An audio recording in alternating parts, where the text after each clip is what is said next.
Good. So I would like to reconvene the Educator Preparation Committee. We have a few remaining items this morning. Item 2C is first on our list, and I'm just going to look at Mary to make sure that's right. Okay, because we had to table that yesterday. Item 2C is proposed adoption of revised language for the initial program preconditions. This item is being presented by Miranda Gutierrez and Poonam Bedi. This is an action item. Ms. Bedi, will you begin? Yes, thank you. Good morning, Commissioners. Agenda item 2C presents proposed updates to the language of the Commission's initial program preconditions for possible adoption.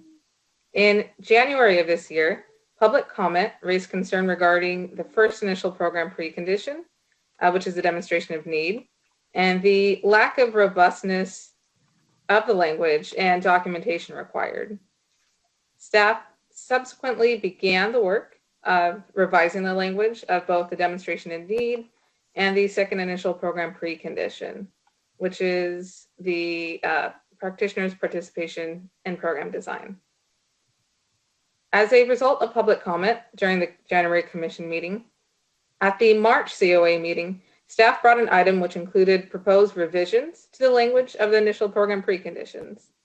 The COA's discussion of that item focused on the second initial program precondition and particularly the need for authentic collaboration between local education agencies and institutions of higher education. Subsequently, staff brought forth an item in June for Commission input, and the Commission's discussion emphasized the practicality of the term region in the demonstration of need precondition, and again, the authenticity of collaboration between TK-12 and higher education communities in the practitioner's participation program design precondition. So these points were consistent with COA feedback. After the June Commission meeting, the Commission directed staff to seek stakeholder feedback. So between July and September, a survey was made available through the weekly PSDE news. There were 16 respondents, including program personnel, program leadership, and current Board of Institutional Review members, as noted in Appendix A. The feedback received was positive and in alignment with the changes being considered when drafting the language currently being proposed for adoption, such as clarifying some of the terms used in the preconditions. So this item is divided by each precondition, followed by the types of evidence that program sponsors could be required to provide. So we'll start with a section on the first initial program precondition, the demonstration of need. So that begins at the bottom of page 2. Stakeholder feedback for the demonstration of need indicated, as the Commission did, that the term region in the precondition lacked clarity. Given that a number of program sponsors offer preparation programs across the state, the term region was replaced with the term service area, and that's noted in the proposed language for adoption that's presented in the table at the top of page 3.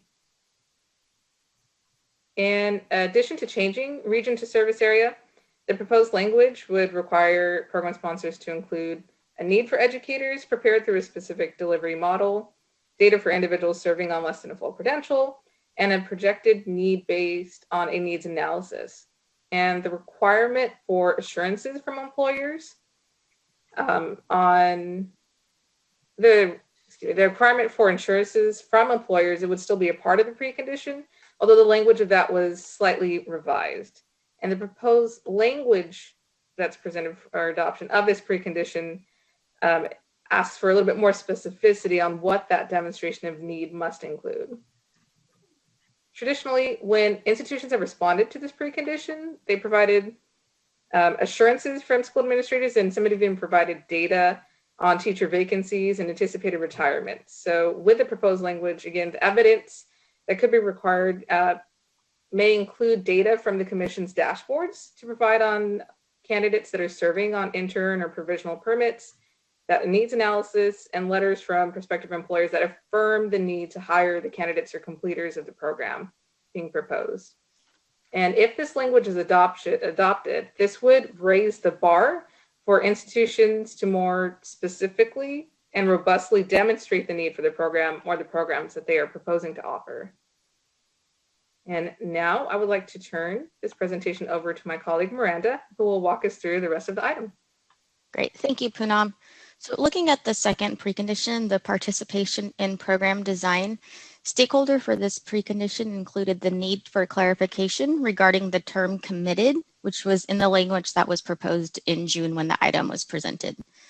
The language had stated that the program sponsor must provide verification that practitioners be involved in the implementation of the program and are committed to the implementation. So after reviewing the survey feedback and prior discussions, committed was removed from the proposed language, as you can see in the agenda item. So continuing on with the major conversations around collaboration and partnerships between LEAs and IHEs, the proposed language on page 4 of this item was revised to state that partners will share authority and responsibility for the implementation and continuous improvement as negotiated in the partnership agreement.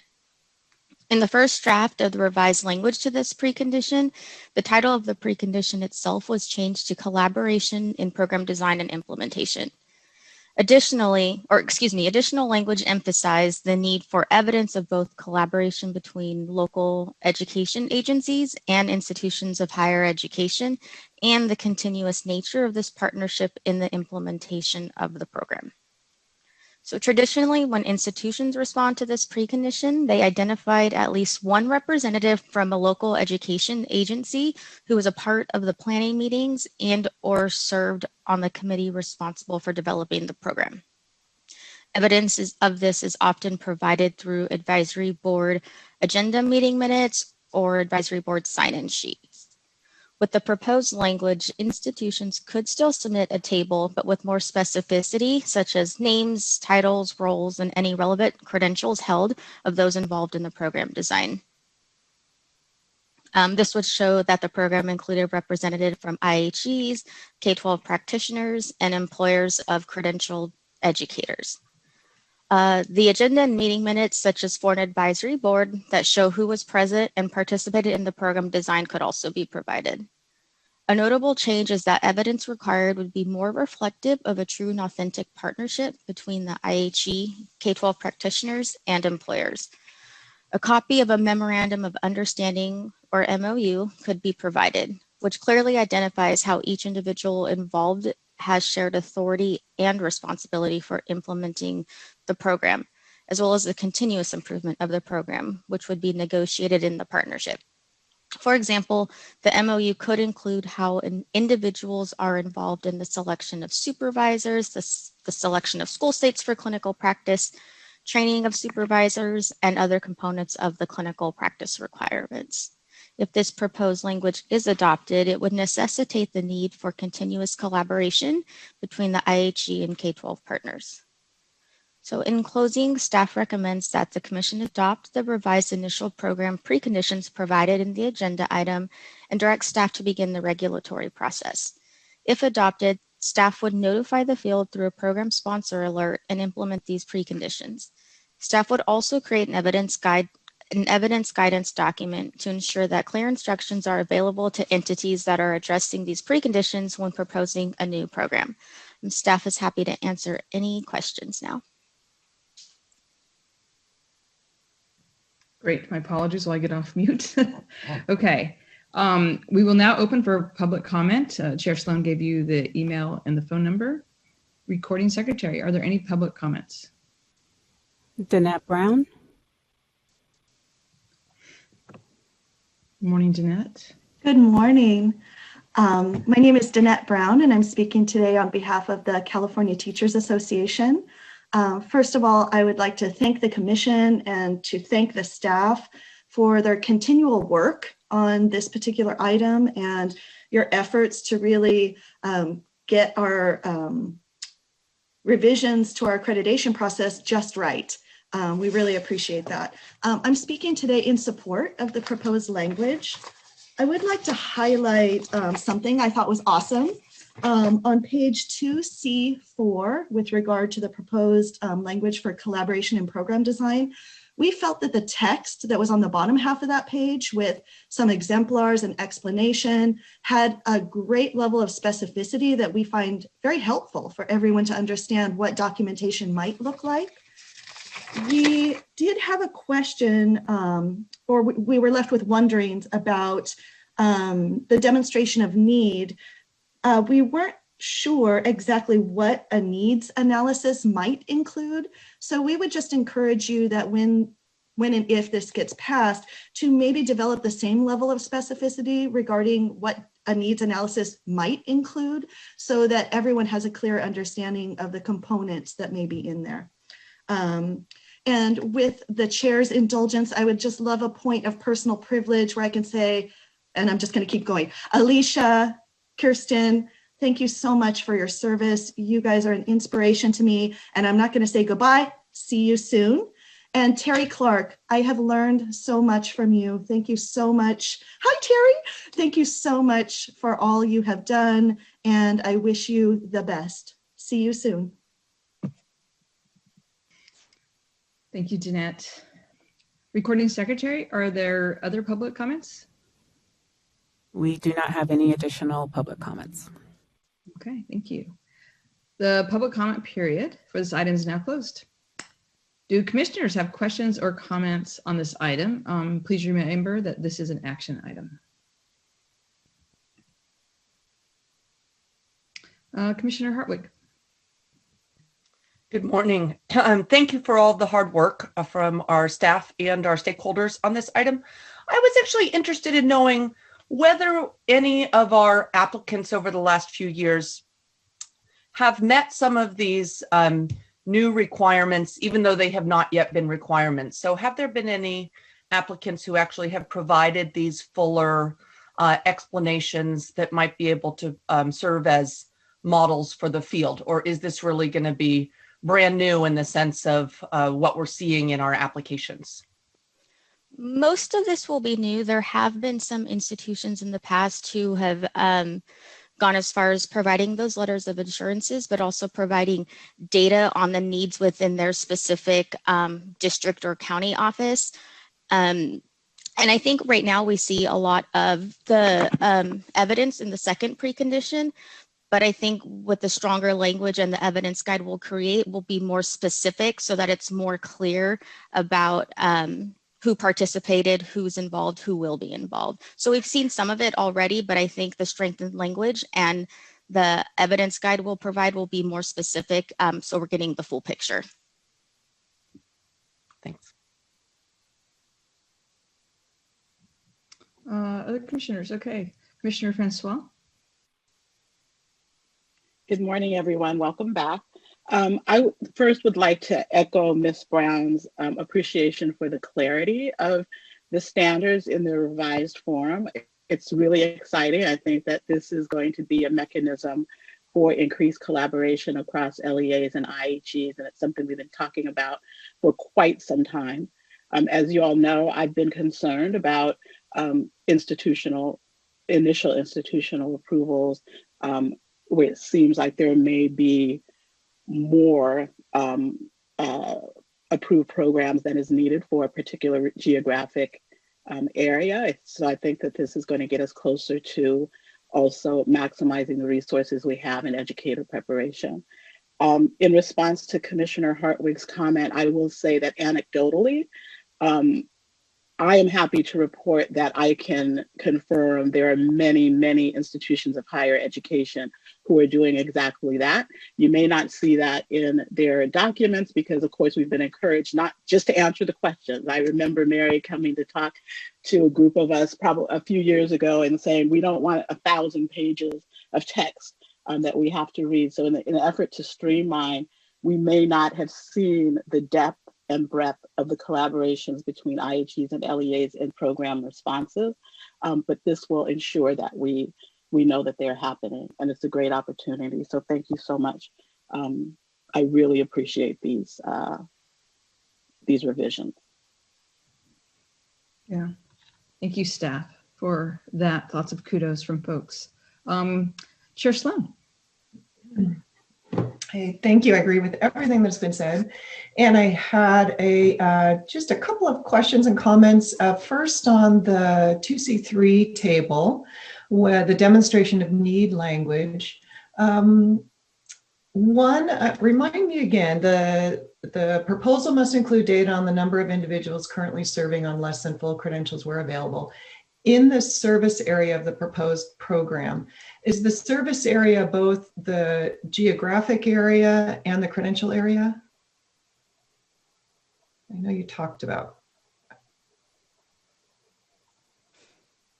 Yes, I think that's exactly what Miranda and Poonam were suggesting, because some institution may be set in one part of the state, but their planned service area might be here, here, and here. So wherever their planned service area, what's the need for that type of educator in that service area? And we would make that extremely clear in the evidence guidance documents. We have now created for all our preconditions these guidance documents that say, provide this, look for this. And so that would be spelled out there. Okay, fabulous. And then my second question is, and I think this is a really important, this proposed language, I agree with Commissioner Francois and others, this is really important language and you all have done a great job.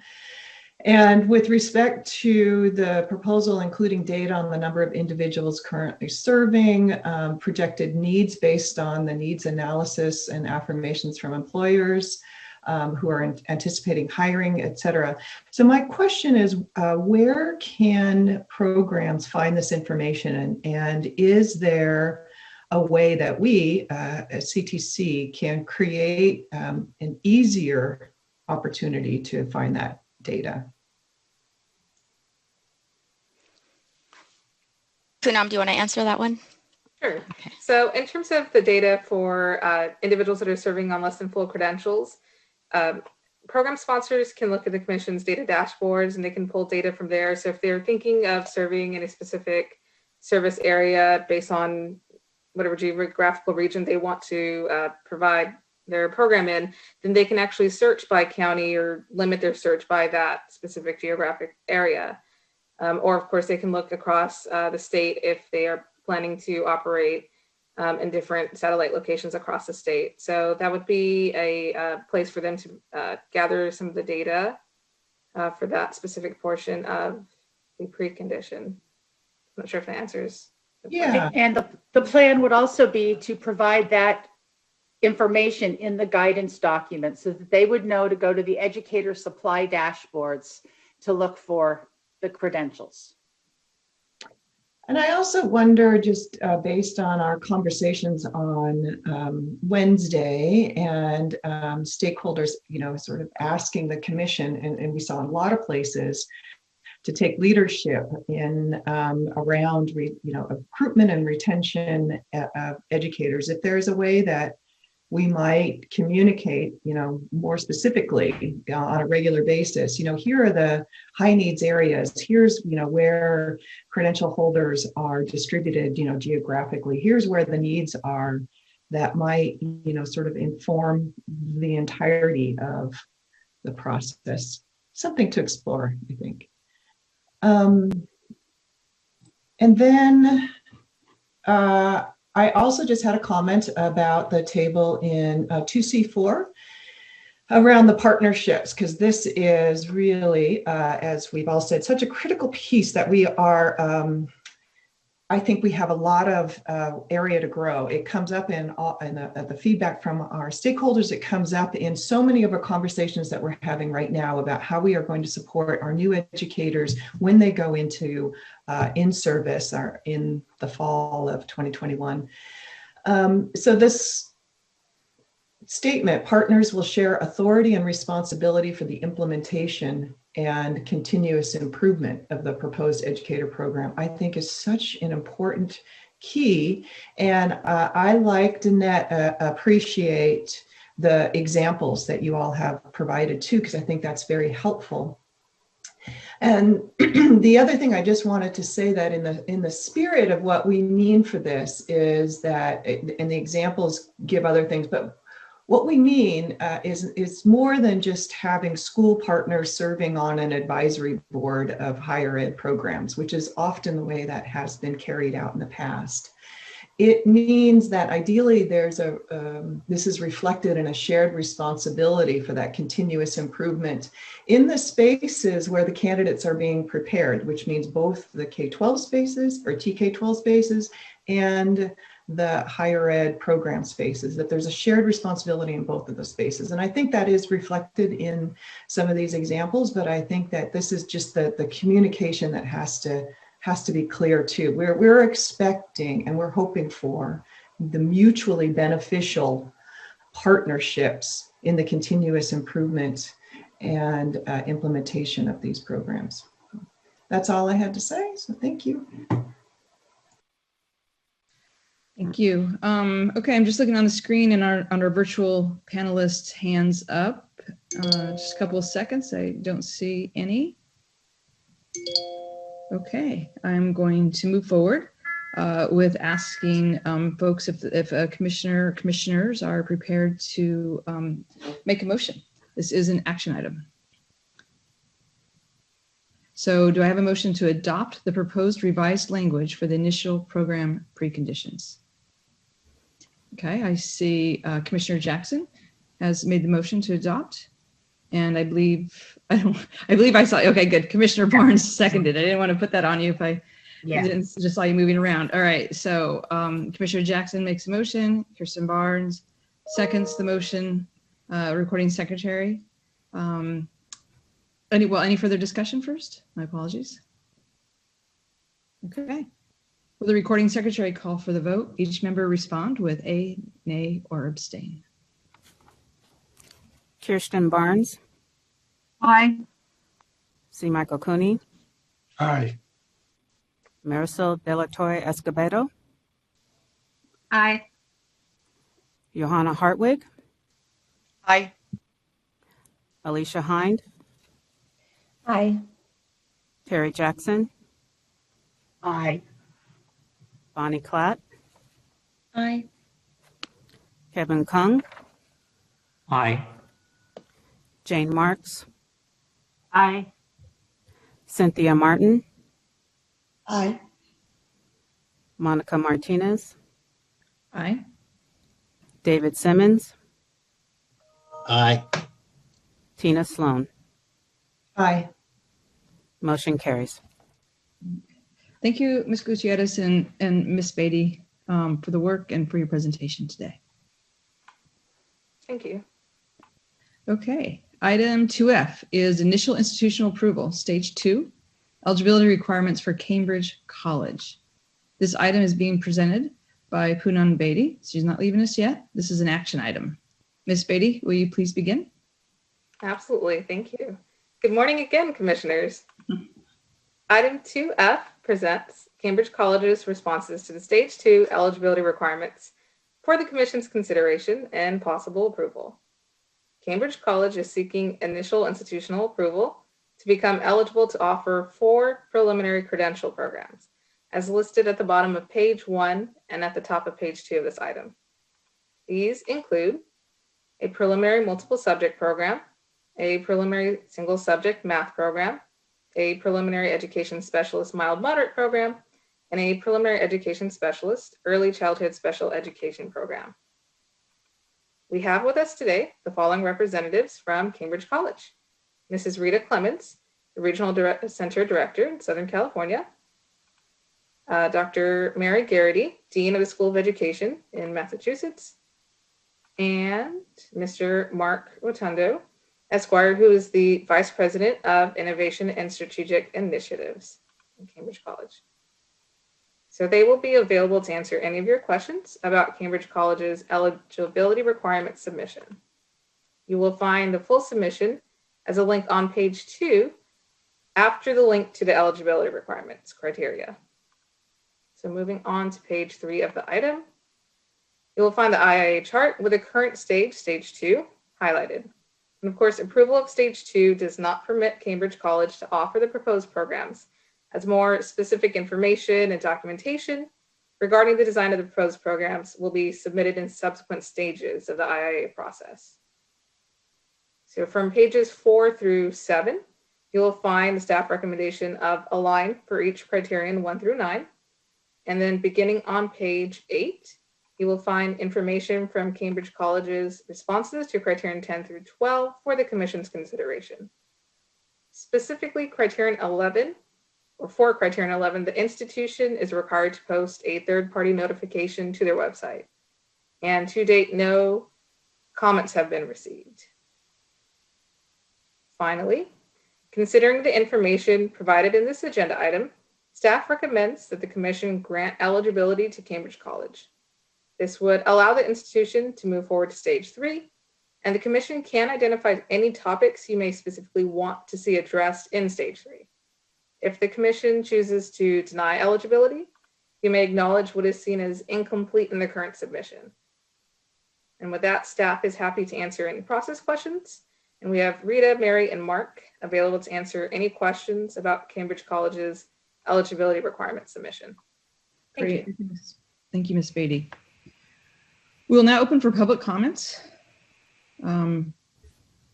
Recording secretary, are there any public comments? We do not have any public comments on this item. Then the public comment period for this item is now closed. Do commissioners have any questions or comments on this item? And again, I'll check the panelists virtually and I'll just look on the screen and you can just signal me. Okay, Commissioner Brown. I apologize if I'm not as connected with this as some of the rest of you. The piece that I noticed was that the Southern Cal, it was more location. And Dr. Clemens, I thought maybe you could help explain that. The Southern California campus is in Rancho Cucamonga, but then I saw a couple references to Chaffee Community College campus. And I wondered if you could just kind of describe for us where you are and where you intend, where you intend to be. Good morning, Commission. Thank you first for having us. Yes, we currently are coexisting with on Chaffee Community College's campus. However, we are providing instruction to all of the approved programs through the state's BPPE Bureau. So we are just renting facilities from Chaffee College's campus, but we are providing all of the instruction for all of our approved programs. So would your intention be to continue that that sort of physical presence at the community college, or does your college have plans to create a campus of its own? So perhaps I can, and again, commissioners, thank you very much. My name is Mark Rotundo, and thank you. Let me see if I can answer the question. I've been at the institution about 9 years, and I am responsible for all of our accreditation as well as our location. So we are co-located at Chaffee Community College. That's part of our strategic plan. It's part of what we're doing. It's also part of our enrollment planning to grow undergraduate programs as well as grow our other programs. So at Chaffee Community College, that co-location, our plan is to continue offering our programs at Chaffee College. That's what we have in our plan. That location is encompassed in our accreditation. We are accredited by the New England Commission of Higher Education. It's one of the 6 regional accreditors. It's actually the oldest regional accreditor. They recently went out and they did a site visit at Chaffee Community College for all of our programs back in 2017-18, excuse me if I don't remember the exact date. The Bureau of Private Post-Secondary Education also has been out to review our programs at Chaffee Community College. And most recently, we just had hosted a CalSA Veterans. They came in and did an audit for the Veterans Administration of our program. So that is our intention. The other address that you see is where our administrative addresses are located. So that's where we have our administration. Our faculty, our support staff, our services are all provided on Chaffee Community College's location, and that's where we intend these programs to be continued to offer.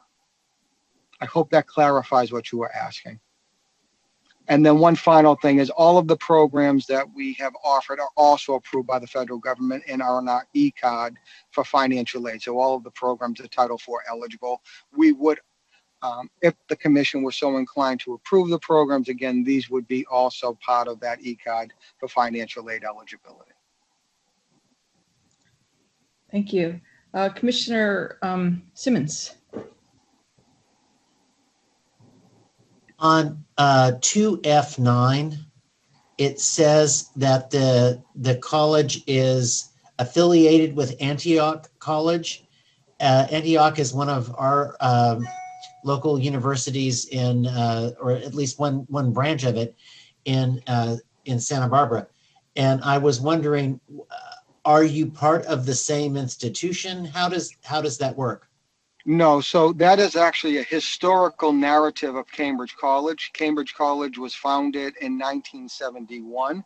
It actually was founded as the Open Institute, and the Open Institute at that time in 1971 affiliated with Antioch College of New England. That affiliation lasted through 1981, and in 1981, Cambridge College became a separate entity accredited by the New England Commission of Higher Education and granted the full authority to issue its degrees. Since 1981, Cambridge College is an independent nonprofit institution which is offering its programs in California. So we apologize if it's confusing to people. It was our attempt to try and give a little bit of the history and the legacy of the institution. The institution itself predominantly is an adult-serving institution and has been since 1971. And so we're very proud of our affiliation with Antioch, and a lot of its pedagogical approaches to teaching are still part of our teaching and learning methodologies today. Great. Thank you. Commissioner Grenoshire. Good morning. This question is probably more directed at the CTC staff than our guests. Given our previous conversation on the revised preconditions, will this application at some point have to provide demonstration of need, or are they after this point and they don't have to do that? Thank you, Terry.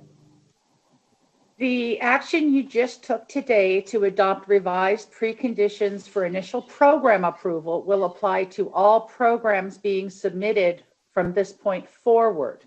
Cambridge College is asking for eligibility, that is prior to the submission of their program. So this precondition would apply to when they submit their program proposals. Thank you, Terry. Any follow-up questions, Commissioner Grenoshire? Okay. I'm looking at the panelists and just looking at the screen. I don't see any other questions.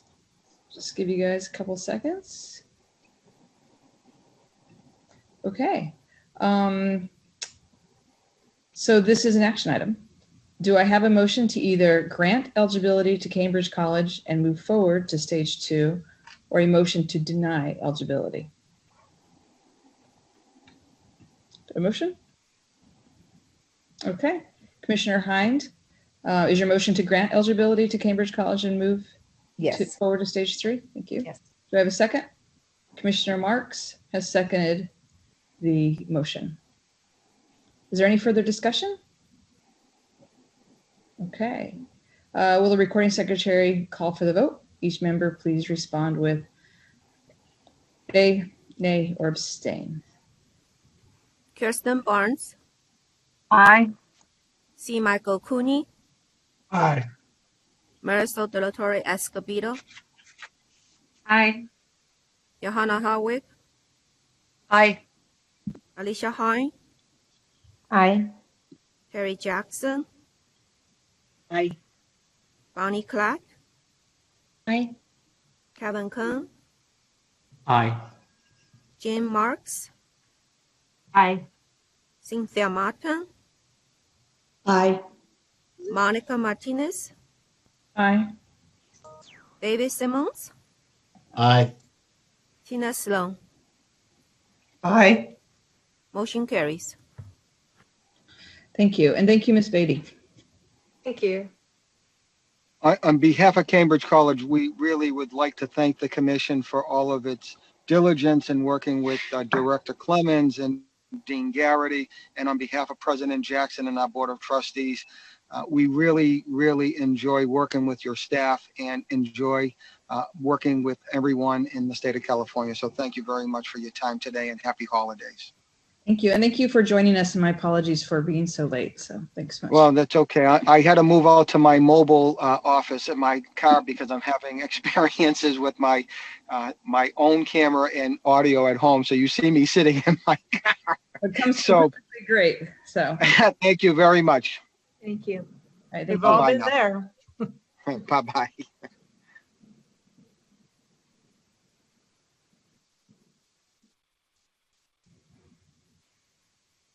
Okay.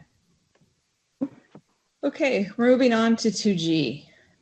You guys are gonna have to put your thinking caps on, and you might even get a break after this. So 2G is supporting the 2021 program completion move into practice. This is an information item.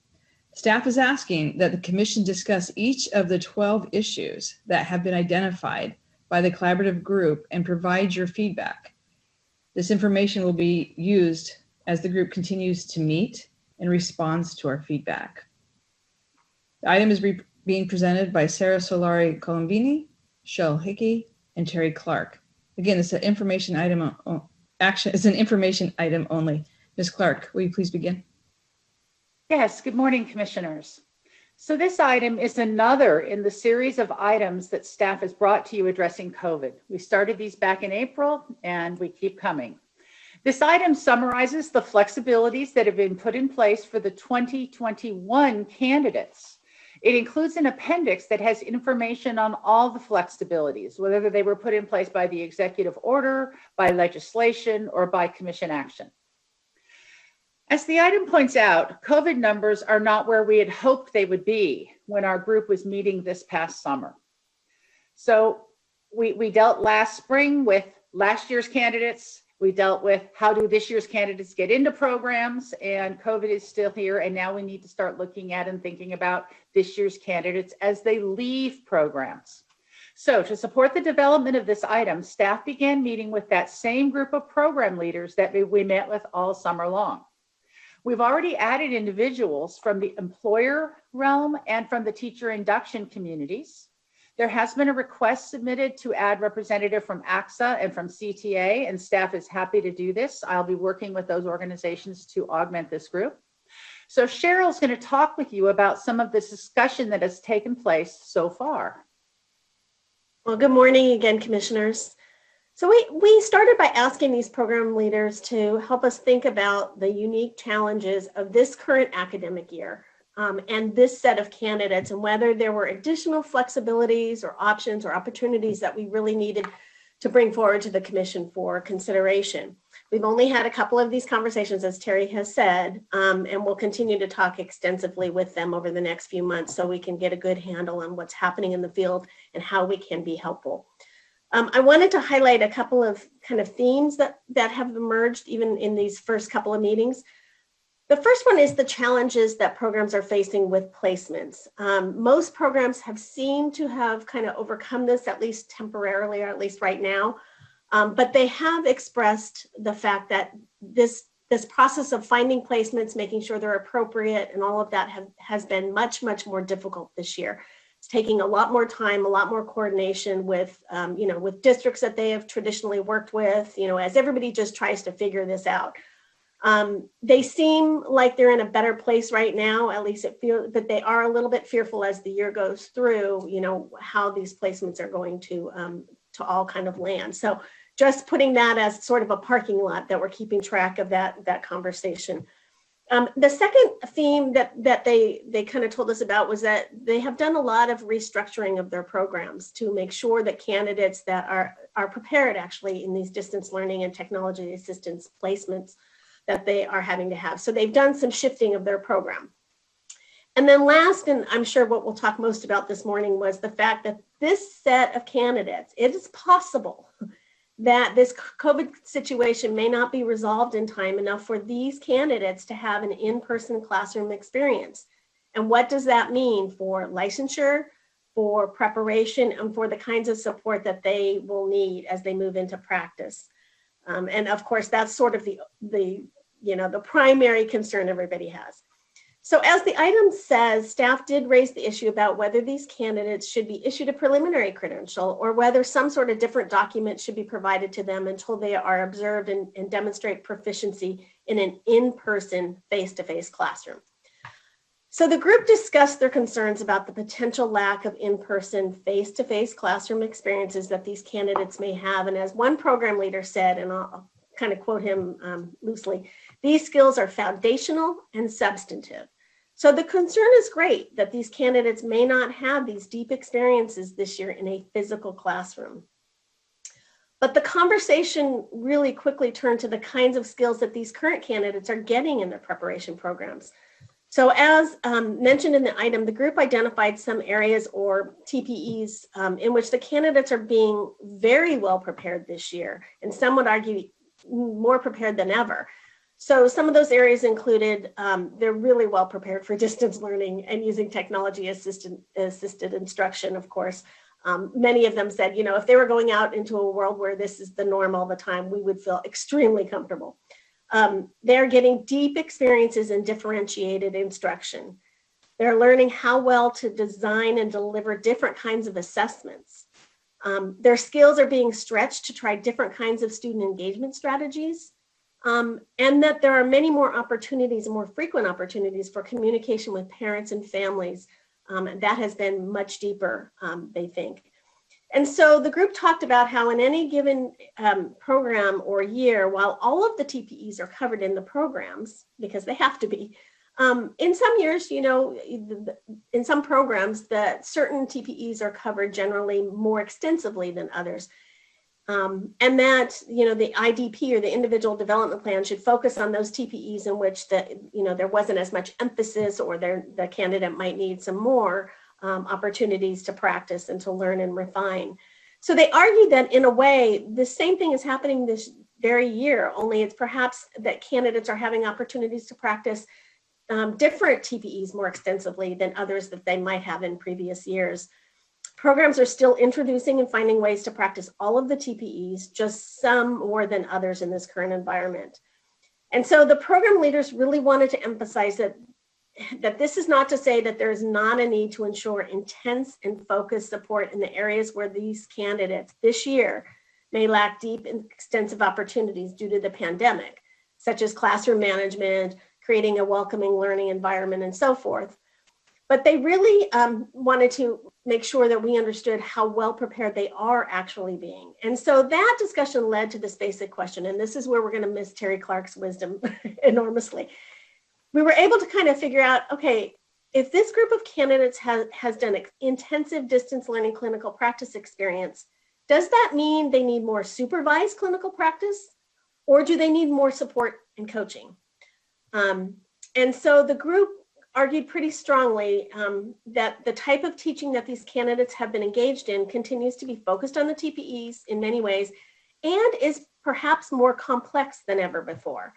And for a number of those reasons, they argued that the solution should rest with ensuring that these candidates get support and coaching, especially intense in those first months as they transition into classroom teaching, physical classroom teaching. And so from their discussion, we compiled this list of those 12 topics to inform your discussion today. And we do want to go through these 12 topics because each one of them is important. So Terry?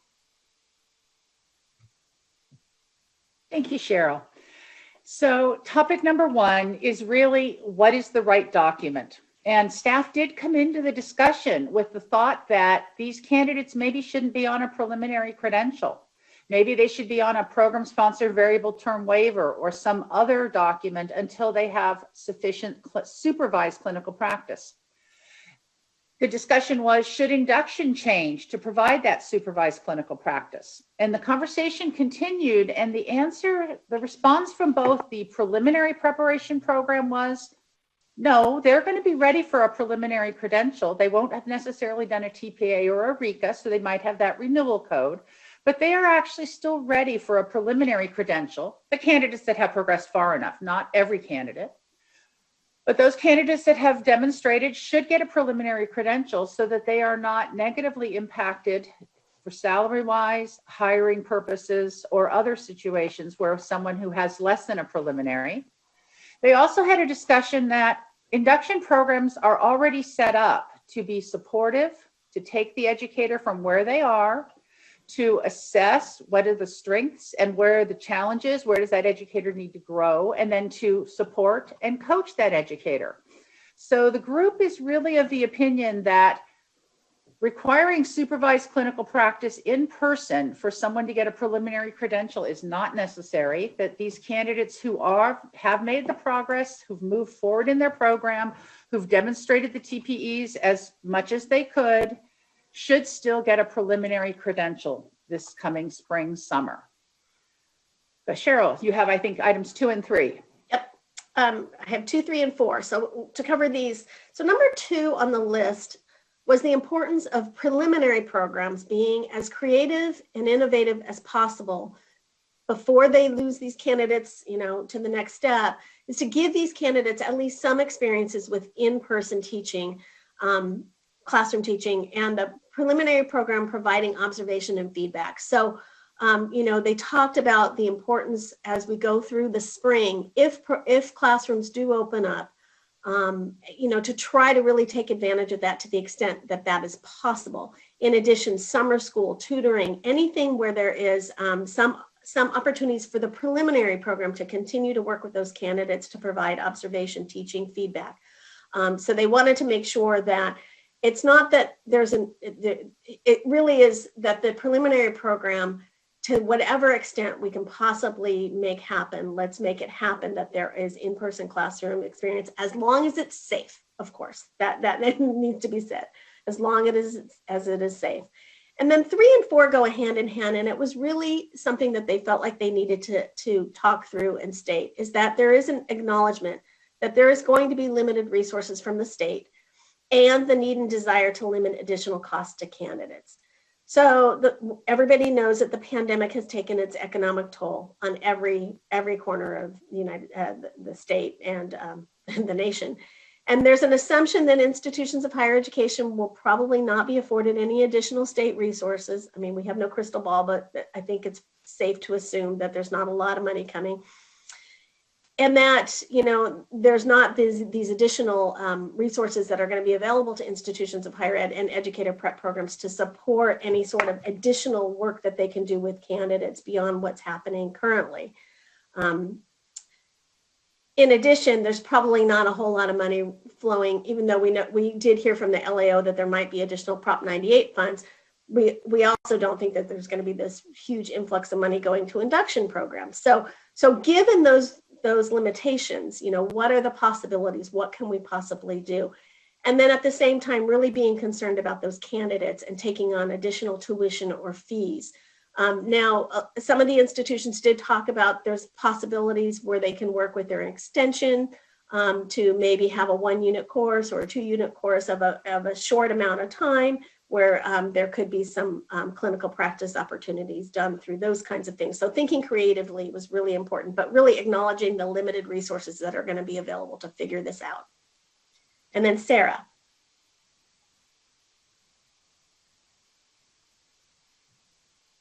We can't hear you, Sarah.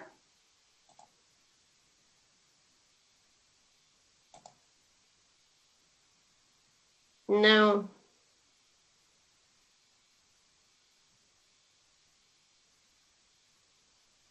Nothing, Sarah. Nope.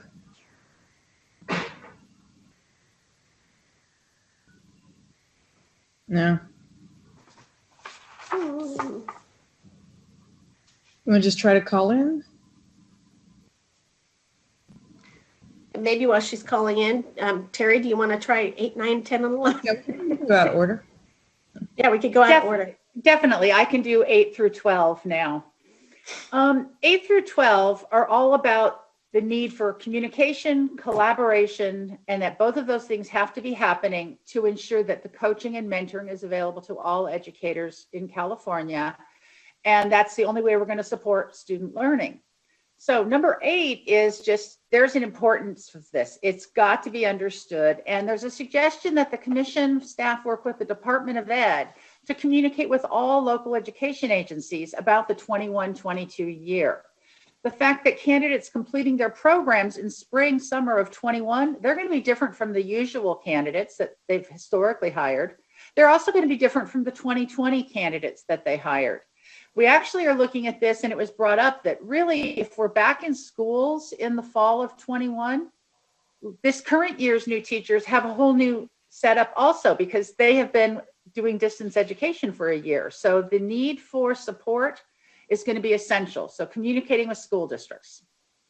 Number 9 is about the letter. There was a joint letter released by Linda Darling-Hammond, president of the state board, Tony Thurman, the superintendent of public instruction, and our own chair, Tina Sloan, in October. This preparation letter went to both local education agencies and all preparation programs. And the programs report that the letter has been very helpful in starting conversations and in understanding what's going on here. And there's a request that a similar letter be developed and shared with the education community in California addressing the 21-22 school year. To do a 3-agency letter takes some time, so it's good that it's December and we're going to talk about this so we could have something for spring. Number 10 is to talk about the issue of regional work. There are some areas of the state, and the item identifies San Bernardino County, Riverside County, and Los Angeles Unified School District, where we know some of these regional meetings are taking place. In the Los Angeles area, there's a monthly meeting where the preparers of teachers and the employers are invited to come together. The induction programs also join. This allows communication and this authentic collaboration between preparers and employers. So the suggestion is that the commission should work with the department to ensure that all preparers and all local education agencies in the state know about a regional collaborative, are supported to have regional collaboratives, and that the commission and the department could both help with that. Then the group talked about districts, and they always have onboarding for new educators.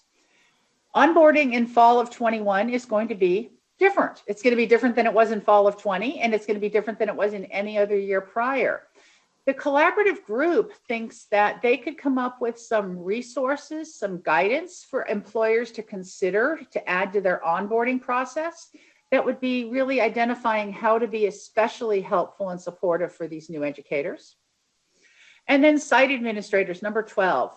We know that the site administrator has a huge impact on the school site climate, and on teacher effectiveness.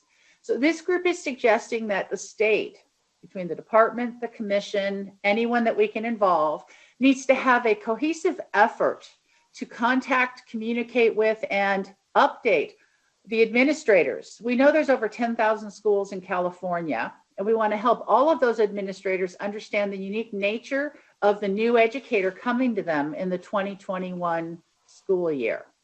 And I'm going to turn this back to Sarah, who I'm very hopeful is going to be able to talk with us about items 5 through 7. Can you hear me now, first of all? Yes. Okay, Yay. I'm going to just, is it echoing or not? No, it's very good, very perfect. clear. I just wanted to make sure. I tried to rejoin via a video first, so this is great. So let me, I apologize for that. Let me get my mouse working here. I'm sorry. Okay. So going back to what 5, 6, and 7. And so I think it's important to recognize that the commission has established a learning to teach continuum. And so the current licensure system in California is structured to support the growth and development of individuals in the profession. So candidates exit their credential program with a base set of knowledge in the teaching performance expectations, and then they enter their own classrooms as teachers of record and embark upon a journey of job-embedded professional growth that for the first 2 years of their career is formally guided by a mentor through participation in an induction program. So we have this cohesive system. Commission-approved induction programs across the state are designed to provide individualized support to candidates in their first years of teaching. This structure is a perfect fit given the current situation. If a candidate's needs happen to be around remote instruction, then that is what the focus for growth will be. If there are other needs identified, then those needs will be addressed through the development of an individualized induction plan that is developed by the beginning teacher with the support of the mentor. So as candidates exit their preliminary programs with some of what were traditionally preliminary requirements, such as the TPA or the RECA, not met, this is where number 6, the importance of professional development of the plan, will play a critical role. Now more than ever, this tool will be a launch pad for candidates and employers. Preliminary programs will need to provide candidates with the individual development plans and really be clear about the purpose of the plan. Suggestion, this is just a suggestion for employers, would be to have that individual development plan be a document that is included or required as part of the employment packet, as you would a resume or a cover letter or a copy of your credential. This way you're ensured to have it. This would underscore the importance of the individual development plan.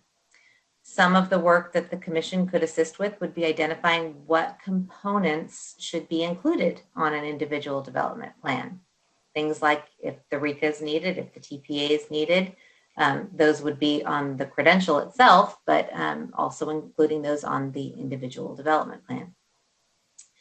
And then with number 7, the identification of the key TPEs for focused support. I know it was mentioned earlier that we heard there were concerns that there were substantive areas as part of the preparation that these beginning teachers would be missing. But given that instruction across the state looks different right now, what might be useful is an analysis of TPEs where candidates are not having multiple opportunities to practice, and therefore we kind of are pre-identifying where they may need more support once they transition to a face-to-face setting. And then these TPEs could be provided to induction programs and employers so that they can better support teachers when they do transition to face-to-face instruction. But I think it's important to not diminish the preparation that is occurring right now, because candidates are being prepared. They're just being prepared in a different fashion to meet the needs of students and the situation today. So thank you for your flexibility in my microphone issues. So in conclusion, staff is asking that the commission discuss each of these 12 issues that have been identified and provide your feedback. This information will be used by the group as it continues to meet. In fact, we have a meeting scheduled next week, and then we'll be meeting again in January of 21.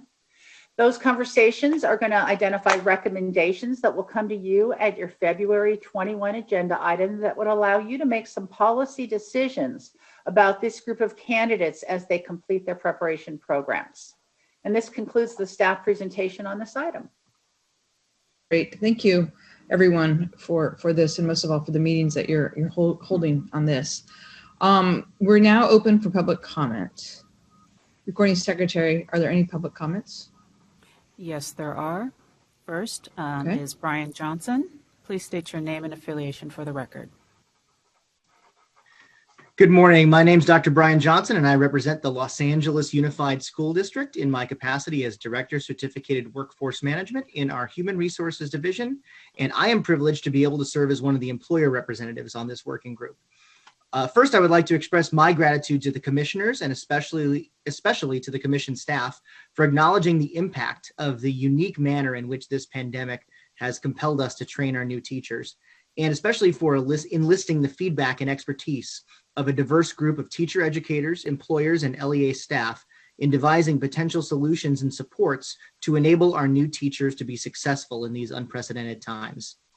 The initial recommendations of this working group, we hope, will serve as a springboard for more detailed guidance and support structures for our new teachers and be able to inform how our IHEs and our LEAs shepherd these new teachers through the first years of their careers. I look forward to continuing this discussion with my colleagues from around the state and would once again like to express my appreciation for the work of Commission staff in facilitating this important conversation, particularly Terry Clark, who we will miss dearly as she moves on to the greener pastures of retirement. Ms. Clark, thank you for your collaboration, for your professionalism, and for your service to our state. Whoever steps into your position will have very big shoes to fill. Thank you, everybody. Thank you, Mr. Johnson, for your participation and your comments. Are there, Recording Secretary, are there other public comments? Yes. Tanya Almeida, please state your name and affiliation for the record. Good morning. Tanya Almeida, Riverside County Office of Education, the Director of New Teacher Induction. Good morning, and thank you for acknowledging the critical role of induction in supporting executive order and variable term waiver candidates. In Riverside, our induction program supports 250 employing agencies throughout the state of California. This year, we have 2,600 new teacher candidates and 1,500 reflective coaches. Of our 2,600 candidates, 407 are executive order preliminary credential holders and 2 are on variable term waivers. In the midst of shifting all of our program participants to a fully online induction program model, including preparing our coaches to effectively facilitate virtual coaching sessions and observations, we've also been faced with supporting our 409 candidates in completing their outstanding TPA and RECA requirements. We are doing our best to keep the responsibility of being the expert in these areas to our staff rather than our reflective coaches, since most of them are classroom teachers and are faced with their own challenges of adapting to distance learning. We are grateful that candidates have been granted flexibilities to complete their preparation programs and seek employment despite COVID-19 restrictions. I do believe the induction community will do whatever it takes to personalize support for these candidates, but this new level of expertise and support does not come without challenges. Over the past few years, induction programs throughout the state have worked so hard to transform the new teacher induction experience from what was once often referred to as a hoop to jump through or a repeat of what I did in pre-service to truly a meaningful mentoring system of support. And so although induction programs do now play a critical role in helping candidates complete their outstanding RECA and TPA requirements, ongoing support for us, including communication, collaboration, sharing of resources in these new areas of expertise, will be critical in helping induction programs best serve these candidates while maintaining the supportive spirit of induction that we've worked so hard to achieve. Thank you. Thank you so much. Recording Secretary, do you have other public comments? We have one final public comment, and that is Sonia Joyce. Please state your name and affiliation for the record. Hi, my name is Sonia Joyce, and I'm a student teacher in the credential program at National University. I'm a single subject business credential, and right now I'm having my school is finding it difficult for me to find placement for the spring. I'm just going to read my comment that I wrote, but I would like to see how the CTC is going to handle student teachers that are not able to be placed for student teaching and to be told to hold until they can, passing not 1 but 2 semesters in which they should have been able to complete the preliminary credential requirements. There are hundreds of student teachers that are not being placed due to the pandemic and the fact that districts and teachers do not want to manage a student teacher under the current conditions. I request that the CTC look into waiving student teachers who are deemed qualified to teach according to their school, the school site work site administrators, and written recommendations that they are suitable for classroom placement as teacher of record. Student teachers are taking a mental health toll by the anxiety presented by the uncertainty of placement. So I am supposed to be finished in the by spring or at the end of spring, but because there's no placement for me at this time, and I was told because I have a specific credential that it would be a lot more difficult than say something that's more of a core subject matter. I work at a school site. I work at a high school right now, and I know that there's no student teachers here, so it's one of those things that I just want to know what are we supposed to do from here. Like, I have recommendations from the high school administrators that would like me to put in a classroom, but because I haven't completed student teaching, they can't. So I guess that's just because nobody seems to have any answers, and I've never been so stressed and so much anxiety as I've felt like the past 6 months, not knowing what my futures hold, and there's no answers from anybody. So thank you, Ms. Joyce, for sharing that and being so forthright in these times of ambiguity, and appreciate your comments. And again, as I always say, put a face to what we're really addressing. So thank you. It sounds like there are no other public comments. I just want to check in and make sure no others have come in. We have not received any additional requests. Great. Thank you, Recording Secretary. The public comment period for this item is now closed. So per request of the CTC staff, we would like to discuss each of the 12 items. And I assume CTC staff, Terry and others, that you want us to just go 1, 2, 3, all the way through 12, much like what you guys did with us. Is that correct? That would work beautifully for us, but we will take notes however your discussion flows. All right, so if you guys want to try to go chronologic, that's great. But if there's something just burning that you saw, like number 10, you got to go for it. We'll just make sure we keep track of each of the 12 items. So I defer to folks if they want to not be as linear as I'm thinking. So with that, let me open that up to the floor. And again, raise your hand either virtually, as I see one has already, or just raise your hand on the screen. So Commissioner Simons, let us know which number you will be addressing.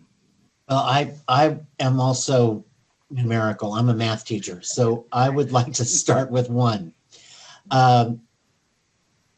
Okay, I think that the elephant in the room is tenure. And the issue is going to have, Terry talked about not negatively impacting teachers. It may be that we have teachers who get permanence without ever having been in a physical classroom. And I think that is potentially problematic for those candidates. Let's say that we had a person who was hired on a preliminary this year. They never see kids physically, and they come back in August.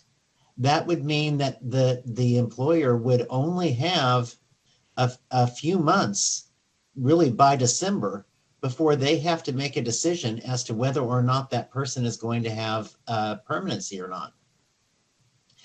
Now, because of the way we did our hiring this year in my district, I have no fears at all about any of the teachers that we hired, because we already had relationships with them. They had student taught for us. They had been on temporary contracts, or they had been interns. So we know what their performance is face to face. That's not necessarily going to be true across the state. This really has put us on the employment side in a difficult situation. I have playground supervisors. This is on the classified side. I have playground supervisors that were hired in March who have never actually supervised a playground. And now they are permanent employees as playground supervisors. So this really is going to be an issue. And I don't think that I want to say I agree that they should be on the preliminary credential. I agree with the outcome, but there is going to be negative impact on candidates simply because of the way the timeline is going to work out. And districts may not want to take chances on giving somebody permanence. Thank you. And can I also say, yeah, I've been doing HR for, I think, 14 years now. And even before that, when I was on the teacher preparation side, we would interview HR directors every year about why teachers were being released. And the two CSTP that constantly came up was CSTP 2, which has to do with classroom management, largely getting kids from point A to point B within the classroom, and CSTP 6, which is dealing with other adults.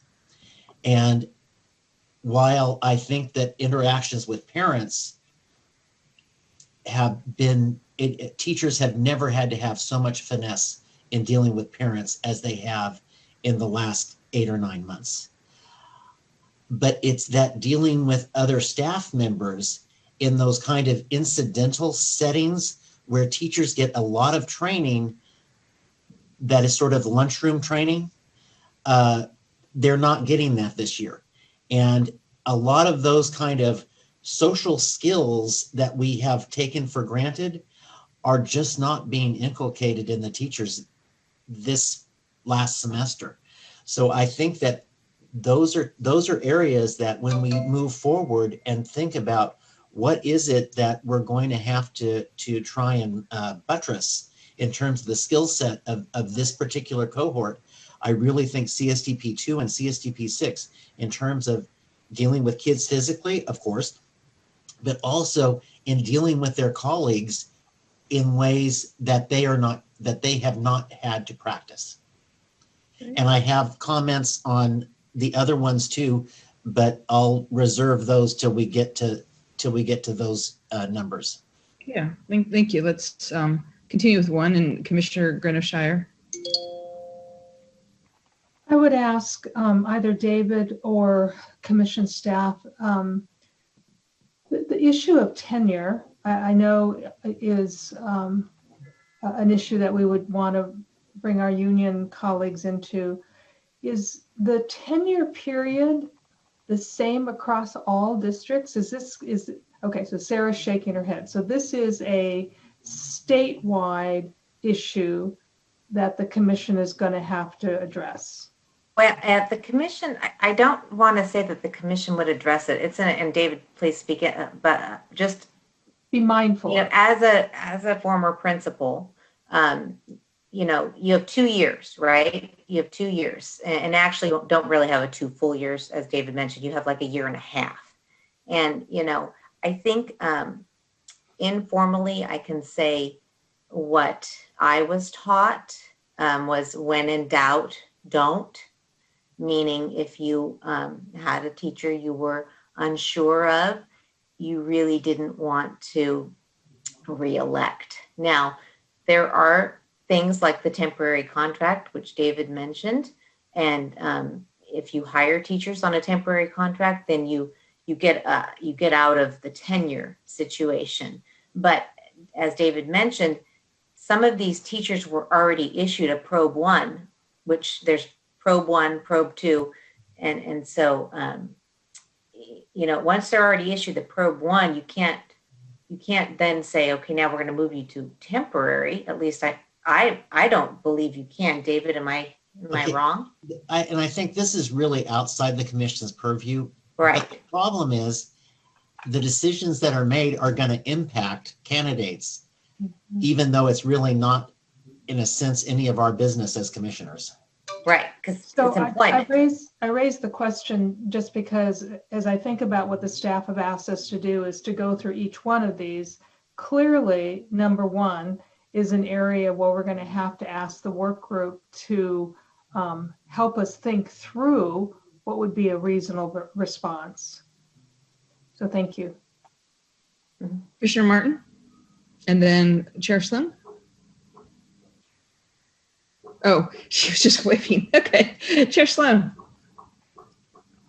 I was just in listening to this conversation, add that, again, this year has demonstrated to us more than any other that if there was ever a need for coordinating with our other state agencies and partnerships and coming up with solutions, it's now. And this is exactly one of those areas. So I would add to what Commissioner Greno-Shire and Commissioner Simmons are saying, in that, I know we will bring in people into the work group who can help us think about, what this document should be, but I think we need to go even broader than that. We need to have an understanding of where others might be implementing changes or flexibilities in the employment community. The Commission can only implement so many changes and flexibilities in supporting these new candidates going into the field. There are clearly other things that need to happen in the employment sector. And so we need to figure out also how we're going to coordinate with others on this issue.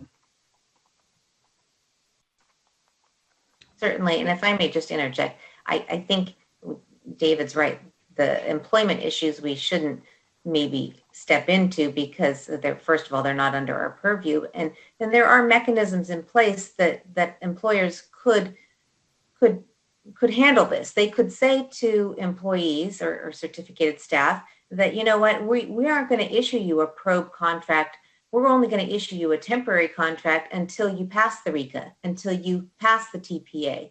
So you're only eligible for a temporary contract. Go ahead, David. They're actually not able to do that. Oh, you aren't? No. Okay. The only way you could issue a temporary contract is if there's a person on leave, and there are a lot of people on leave right now. So hopefully employers did hire them on a temporary contract to replace the person who, because of, all of the different COVID related things that have people on leave, or if the person was categorically funded.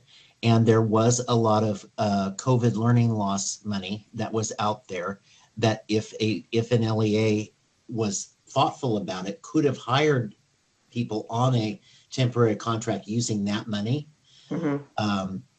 But no, if you hire somebody with a preliminary contract, unless those very limited exceptions for temporary, okay, they do become a probe. They become a probe one.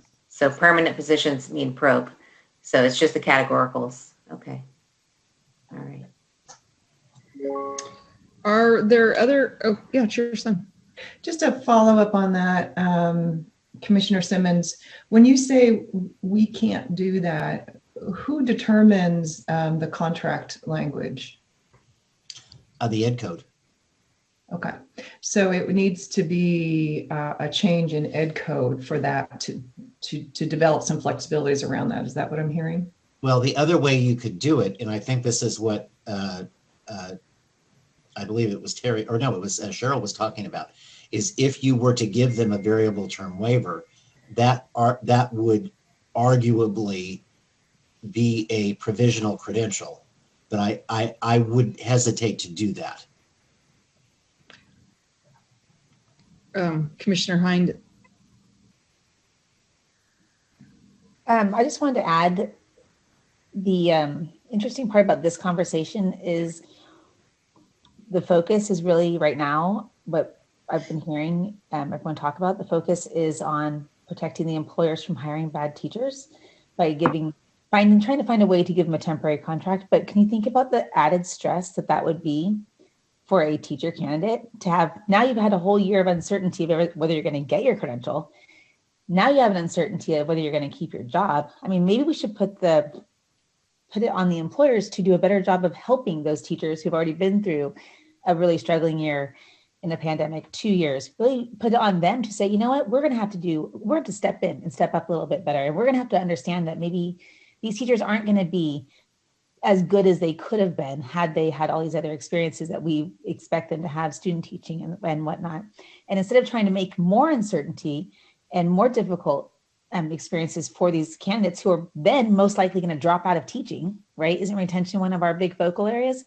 So I would say, let's change that narrative a little bit and look more about what can we do? We know this is going to be hard for everybody. Of course, we want the best teachers in there, but at what point do we step up and say, wow, that year was really hard for you and you probably didn't learn as much as you could have. So let me help you a little bit extra. Okay, wow. Okay, Corey, and then Commissioner Klatt, is that right? Oh, no. All right, she was, oh, thumbs up. Okay. Yeah, Corey, the floor is yours. I wanted to say thank you so much, Commissioner Hyde, for saying that, because during the conversation, I was sitting here and I was like, okay, I'm hearing you. And as a student who's currently in a student teaching program, and I'm doing student teaching right now, and I'm getting my employment, I'm hearing the uncertainty that all of you have, and I just wanted to offer some things to all of you, especially pertaining to number one. In my program and in a lot of other teachers' programs, even though for the past 8 months, maybe since March, yes, we've been online, but that doesn't mean we've always been online. That doesn't mean all of the student teachers have not had any fieldwork experience in person. And I can say that for myself, that I had many hours. I was in undergrad and also grad. And in my undergrad, I had several hours of fieldwork in person. And in my graduate program, I had several hours as well. COVID hit, now we're online. So I wanted to just offer that as well, that not all of these teacher candidates have only had online experience. Also, I wanted to echo too, I just wanted to thank the commission staff and the other program leaders for putting this together, because this is really important stuff.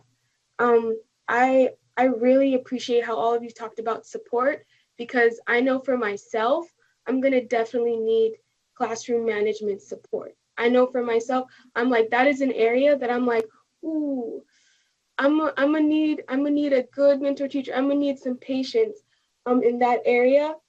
But I just wanted to offer this too, is that even though, and I know this was something that was already stated before, that there has been skills developed with us. I don't know if we want to call ourselves COVID teachers. I don't know what kind of teachers we are inside this era, but there has been skills developed with us that I don't feel may have been developed as much with other teachers. For example, there's a lot of resiliency with us teachers right now. And I think a big part of it is because we had to really have a level of efficacy being in this position because of the lack of communication or the overwhelmingness of communication that we've had with our institutions and even with our schools we're partnering with. So because of this, we as candidates have to advocate for ourselves all the time. So as there's a charge for our institutions and the schools we come into to support us, I also want to drop this in that I feel that we will also advocate for ourselves to be supported, because we've had to do that for the last so many months. So I agree that we should also be able to be recommended for preliminary program. And I also hear all of your concerns with employment as well. Thank you so much for that and for the conversation. So I feel like we've moved a little bit into 2 as well, right? 1 and 2. But I want to just check in and make sure folks have any comments on 1 and or 2. We'll move into that because David, I know you have a list as well. Are you guys ready to move on to? Okay, great. Thank you, Commissioner Brown. I'll do 1 and into 2, and you guys can take it from here. I really understand the vice that the employers are in, and in the community college system, we've been dealing with this in terms of temporary assignments versus getting into the tenure track. I think it's really lucky and good that California has an induction system at all. The early childhood education system doesn't have one. So I'm listening to this and thinking, thank heavens and everything else in this system that has a 2-year induction program. The question is that robust enough to take what's happened for our student teachers and new teachers who have different skills now, but maybe in the same way that David's talking about the classroom management and working with adults, they don't have hands-on, but they have other things. So I think that induction piece is critical. because otherwise the employers are in a vice, and you can't have everybody, you can't have one side winning and the other one losing. That won't work. We've got to find some kind of win-win. And moving on to 2, I'm going to repeat, as long as it's safe. Because to ask preliminary programs to get people in for them to go in to observe and give feedback to people in other agencies, such as in private tutoring programs, that's exposing a lot of people, including the student teacher, to other issues around health, not just the educators that are supposed to go in and observe and give feedback. But there are virtual ways to do that, such as Flipgrid. So there we go. Yeah, thank you for taking us into number 2. Any other comments on 1? And let's fully go into 2. Okay, Commissioner Marks and Commissioner Barnes, you do have your hand up this time, right? Okay, Commissioner Marks and Commissioner Brown. Is this? Are we doing number 2 or 1? 1. Well, I just wanted to speak to 1 really quickly. I just very much, having been a teacher with many student teachers in my room over the years, I want to give voice to the student teachers. I really believe that there's enough flexibility for administrators if we give these student teachers a preliminary credential and really do a very solid job of supervised clinical practice. I really think it's a time to support new teachers in our profession, and I just think there's enough flexibility to monitor and evaluate. Great, thank you. Commissioner Barnes. Yeah, a couple of thoughts that have come up in my mind. First of all, we have teachers right now, brand new teachers, first year teachers, because I have several on my site, and I think that they might be it'd be good to tap into those teachers because they are in the trenches right now and never thought that they'd be teaching their first year this way, as well as their frustrations and concerns of being evaluated by administration who has no idea what they're going through because nobody's been through this. So I think we have an untapped resource to help us get through this with the first year teachers currently right now could probably be a great resource on some of these things that we're talking about. And secondly, yes, I think we need to, I like what Commissioner Hines said, we talked about this on Wednesday, change our lens, change our focus. On a personal note, I remember back, I was finishing up my hours to be a teacher when the Rodney King riots hit. I was at Mount St. Mary's College, and all of a sudden, no students teaching. We couldn't go anywhere, couldn't do anything. And basically, I was on hold for 5 weeks, not knowing if I was going to be able to complete my program and get my credential. It worked out. I didn't complete all my hours, but there was a waiver or something. I don't know how that worked back then. But anyway, got my credential. But I remember being there at my last, and I was working 2 jobs, going to school full time. You didn't get paid to student teach back then.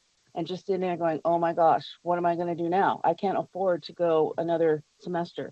So just keeping that lens in mind, I can only imagine how students right now are feeling. So I think that I'm encouraged by what I'm hearing about, there's other ways to do this, and that some of the things that they're dealing with right now are going to actually make them, I think, more resilient, more flexible, more understanding teachers. And I think, the other things that they're not getting, we can find ways to help them. Thank you. So that was more 1, right? So no, that's fine. No judgment. I just want to keep consistent. So now, and I know David is in the queue, and so we're ready to move on to 2. Is that, or are we going to be with 1, David? Either works. It's transitional. Okay, I love it. Okay, I think that where Tina brought up the idea of the letter and support for what that should look like. I think that the support, this is what we have to think about if we're going to support the teachers in a way that's going to be meaningful. That support has to be between August and December when the decisions are made, which means that the induction programs or whoever it is that's going to be providing that support has to be ready to hit the ground running and not have a whole lot of time to get their, to figure out what they're doing. And this is what is the worst part of this whole COVID thing, is that by the time you think you have a plan, things change and it's no longer effective. But I don't think the timelines on tenure are going to change. That means that these people are going to have to get a ton of support in being able to demonstrate CSTP2 and to be able to avoid the pitfalls of CSTP6 so that they'll be in a position to get tenure. Great. Okay, we're fully in 2 now with that transition. Do others have questions? Commissioner Brown raised the question around if it's safe, and we've talked a little bit about 2 as well. So just kind of give a wave or put your hand up in the virtual space. Give you guys a couple of seconds, then we'll move on to 3. I appreciate the deep discussion on number 1 and the empathy with our students, our candidates. Okay, so let's go to 3 around limitation of resources and the economic toll on multiple levels. Anyone have comments they would like to, or questions that they'd like to share with CTC staff? I'm not sure anybody would disagree with wanting to support our completers. Commissioner Green-O'Shire? No, I don't disagree with that. I wanted to follow the lead of Commissioner Simmons, and this is a transitional comment, and I've been thinking about this since item number 1. This conversation is really pushing us to rethink induction, and I think we all realize it, but I think I just need to state it. So as the work group continues this important work, and especially given the urgency with the timing that Commissioner Simmons has reminded us of, we have this window of opportunity that's got to begin in the summer and go through early fall, that's going to require deep collaboration and partnership with the school districts, the candidate, and the IHEs. So I support what we've been talking about thus far, but I want just to encourage us to reimagine induction over and over and over again. And this is really an opportunity. I think our student member, Ms. Jones, highlighted the resiliency and the new skill set that this group of candidates is demonstrating. So I just encourage us to think about that. Yeah. That's right. Where there's a crisis, there's an opportunity, and we can really lean into our induction and really elevate that again. Thank you for that. Terry, did you want to respond? And then Chair Sloan has her hand up as well. I just wanted to provide one statement because we've started talking about rethinking induction. There was a line that the induction leaders identified that induction does not cross into evaluation for employment. That's in the Ed Code, and that seems very important to the group to maintain. And that induction doesn't have experience with truly supervised clinical practice. That is something the preliminary programs know how to do and have done always. So if we are actually looking for supervised clinical practice for candidates in the fall, induction is not the right place the way it is configured now, and that there's not time to reconfigure it to be supervised clinical practice by August. If it is enhanced, beefed up coaching and support, induction says they're all in. They're ready to step up. They want guidance and help, but they're ready to step up and do that. So I just wanted to provide that because we have had that conversation. Thank you for that context. Chair Sloan, and then Commissioner Marisol de la Torres. So I'm thinking, I know this work group has thought about this as well, and the limited resources piece is important with respect to how we might plan for induction. So as Commissioner Simmons was saying, we have to plan for the August through December. And it's hard at this point in time because things change. That said, we had a lot less time to plan for the 2020 graduates than we do for the 2021 graduates. And I think we can come up with a different idea. I think we know that the beginning of induction needs to be different this year, and that we may want to allocate resources to more intensive supports for new teachers in the August through December months, for instance, than the other months. Or we may need to advocate for resources, additional resources to go there. But I think we can. We've got some time to come up with a plan. I think we're learning all the time. I'm hopeful that by next spring, we're going to learn a lot more about all of this to provide the right kinds of supports. The other thing that I wanted to just sort of tap into, that I have a question about based on what Terry was just saying with respect to who's got the experience with supervision and clinical practice. I do also believe that we have many mentor teachers who have served as mentor teachers in the classroom out there who do have a pretty extensive experience with clinical practice, particularly when they work with programs where they're the partnerships are very integrated in the dual support of teacher candidates in classrooms. So mentor teachers are working with the university supervisors to really understand and support the teachers in the classroom. So understanding where that expertise lives and how we build on all of that, it can be part of our plan. Thank you so much. Okay, who did I have in the queue next? Was it Marisol? Because I know we have Marisol, and then we have Commissioner Klatt and Simmons. And then just make sure you address the number that we're discussing. Okay.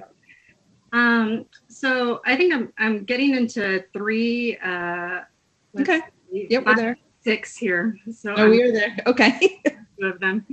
But I think it's important to also recognize how several induction programs throughout our state have already had to deal with this in different ways, from the wildfires and now COVID. So I think we need to bring in that knowledge base as well. So just in terms of the candidate that I mentored, she started off induction, the campfire hit, and she finished induction with COVID. So there's been so much that has happened these past 2, 3, 4 years and so forth. But I really appreciated Tanya Almeida's public comment just in terms of personalizing the experience. And it's not just, this hoop to get through when we're talking about induction. But I want to emphasize how the individual learning plan, the way it's set up, really lends itself to these types of situations in terms of what are the professional growth goals that these teachers need to focus on if they didn't get those CSTPs that they should have gotten within their experience. What are the learning concerns? What are your inquiry questions as you're moving through early in your career, and so forth? And how can we address those and put them into practice as they're moving along their teaching journey? Thank you so much for that perspective, Commissioner Klatt, and then Commissioner Simmons. Yes, thank you. I'm trying to decide which numbers exactly this applies to, because I think it will cut into several. I'll start, I guess, with maybe I'm transitioning a little bit into 3 and resources. But this discussion is really, to me, highlighting how much I think COVID has tested us at our seams, and one of those seams being teacher support. And as Commissioner Simmons was highlighting sort of the tenure issue, I think it speaks to our need in our profession to have more continuous models of coaching and growth. I mean, we really don't have, I think, a robust system of at least recognizing coaches beyond induction. I mean, we have the first 2 years, we've invested all of this effort into induction, we've invested the effort into programs, but then it's, to me, the conversation is saying, well, once the 2 years are up, they're in, and then they're in forever. And that to me is really troubling. And I feel like we're putting all this pressure on these new candidates to bear the weight of that system. And that doesn't feel good to me right now. And so thinking about, and again, I realize I'm going maybe into even number 10 here, but we've had conversations about the roles of, do we as a body have a way to, we can't control employment and how districts allocate resources to teacher coaches, but it seems like they're some of the first to get cut when things get tight. And I think right now we need them more than ever. And if there's a way that we can't control employment, but we can maybe create some sort of authorization or some sort of acknowledgement that teacher coaches, wherever you are in your along that career path, are so important. And so I just want to plug that again as part of this conversation. I'm sorry if that doesn't exactly fit into any, I think it kind of cuts into some of the numbers on the list there. Yeah, no, it does. So thank you. I think general support is great. And I want to add a skill that Corey didn't brag about that new teachers are developing, and that's creativity as well, in terms of how they and the multitasking and that they're doing all at the same time. So thank you. Commissioner Simmons? Okay. The problem with,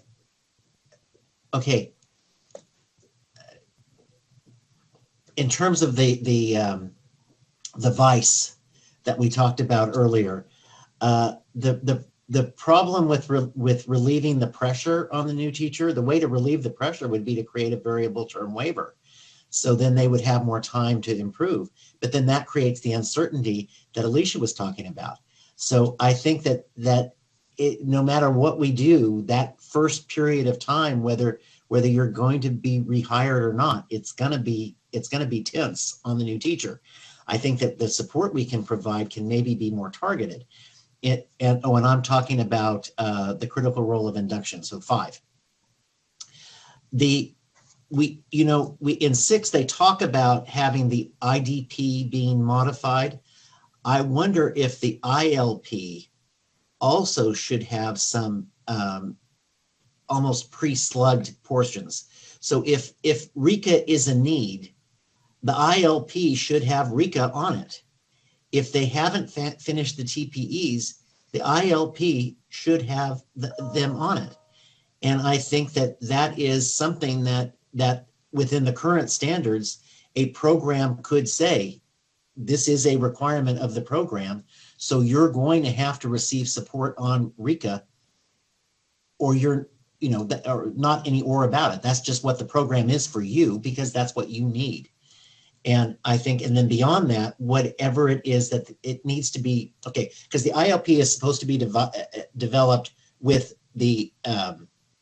by the candidate with input from the mentor and the employer. So, and actually the evaluator. So there very much is a barrier between employment and licensure here, like that Terry was talking about.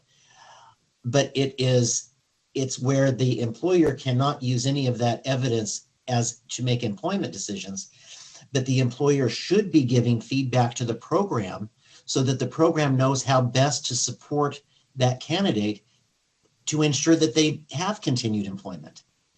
So I think I think induction calls it a triad meeting, really maybe needs to be more of a triad process than a triad meeting, so that we ensure that there is that ongoing relationship to support these candidates as they move forward. Thank you. And that's, 5. Thank you. Okay, so then I think it was it's Commissioner Francois and Commissioner Kang. Did I jump over the queue on anybody? All right. Commissioner Francois, you're up, and then Kevin Kang. Thank you so much, and thank you to the staff and the working group for their hard work in creating this document. I mean, clearly it's given us a lot to think about and talk about. During all of these comments, I keep going back to thinking that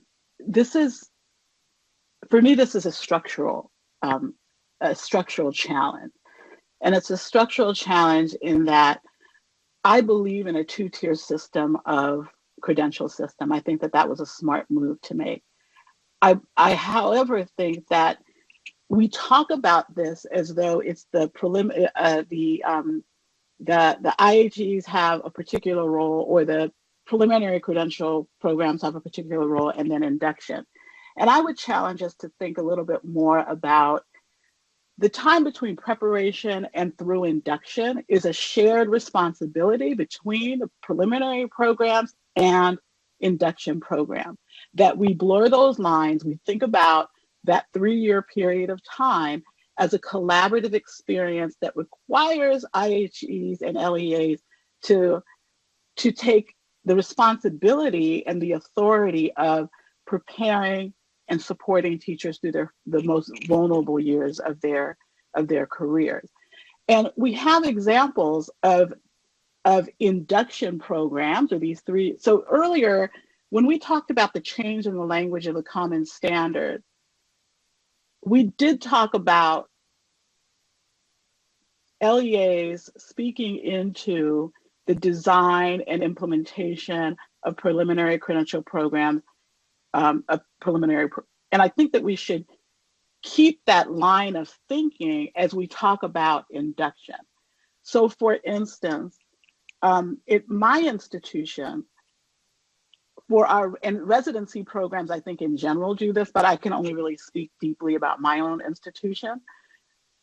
We co-constructed the preliminary program residency together with the Los Angeles Unified School District.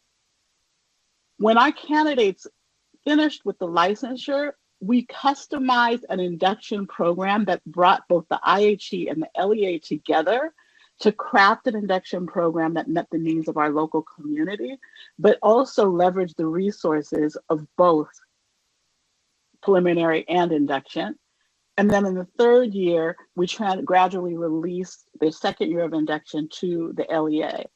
And I think that's the way we need to be thinking about how we support a system where the barriers that we've been talking about, we knock those barriers down, we blur those lines, and give institutions and partnerships an opportunity to creatively think about how can we do this to meet the needs of our service area, utilizing the resources that both the preliminary program and the induction program have.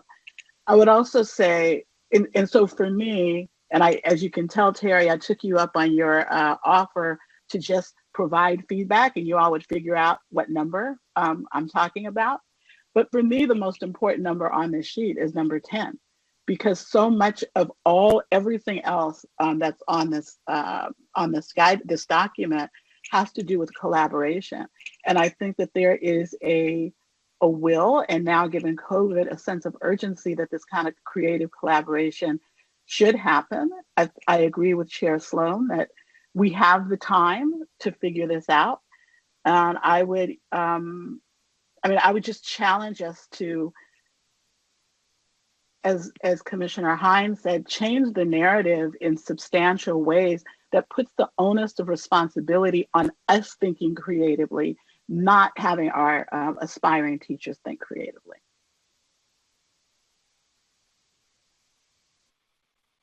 Thank you. Commissioner Khan? Yes, I also agree with Commissioner Francois that we need to do more for supporting the teacher candidates. I was just looking at item 4, the consideration of cost new educators. And there's another thing that's not just financial. Financial is an important thing, but that is time.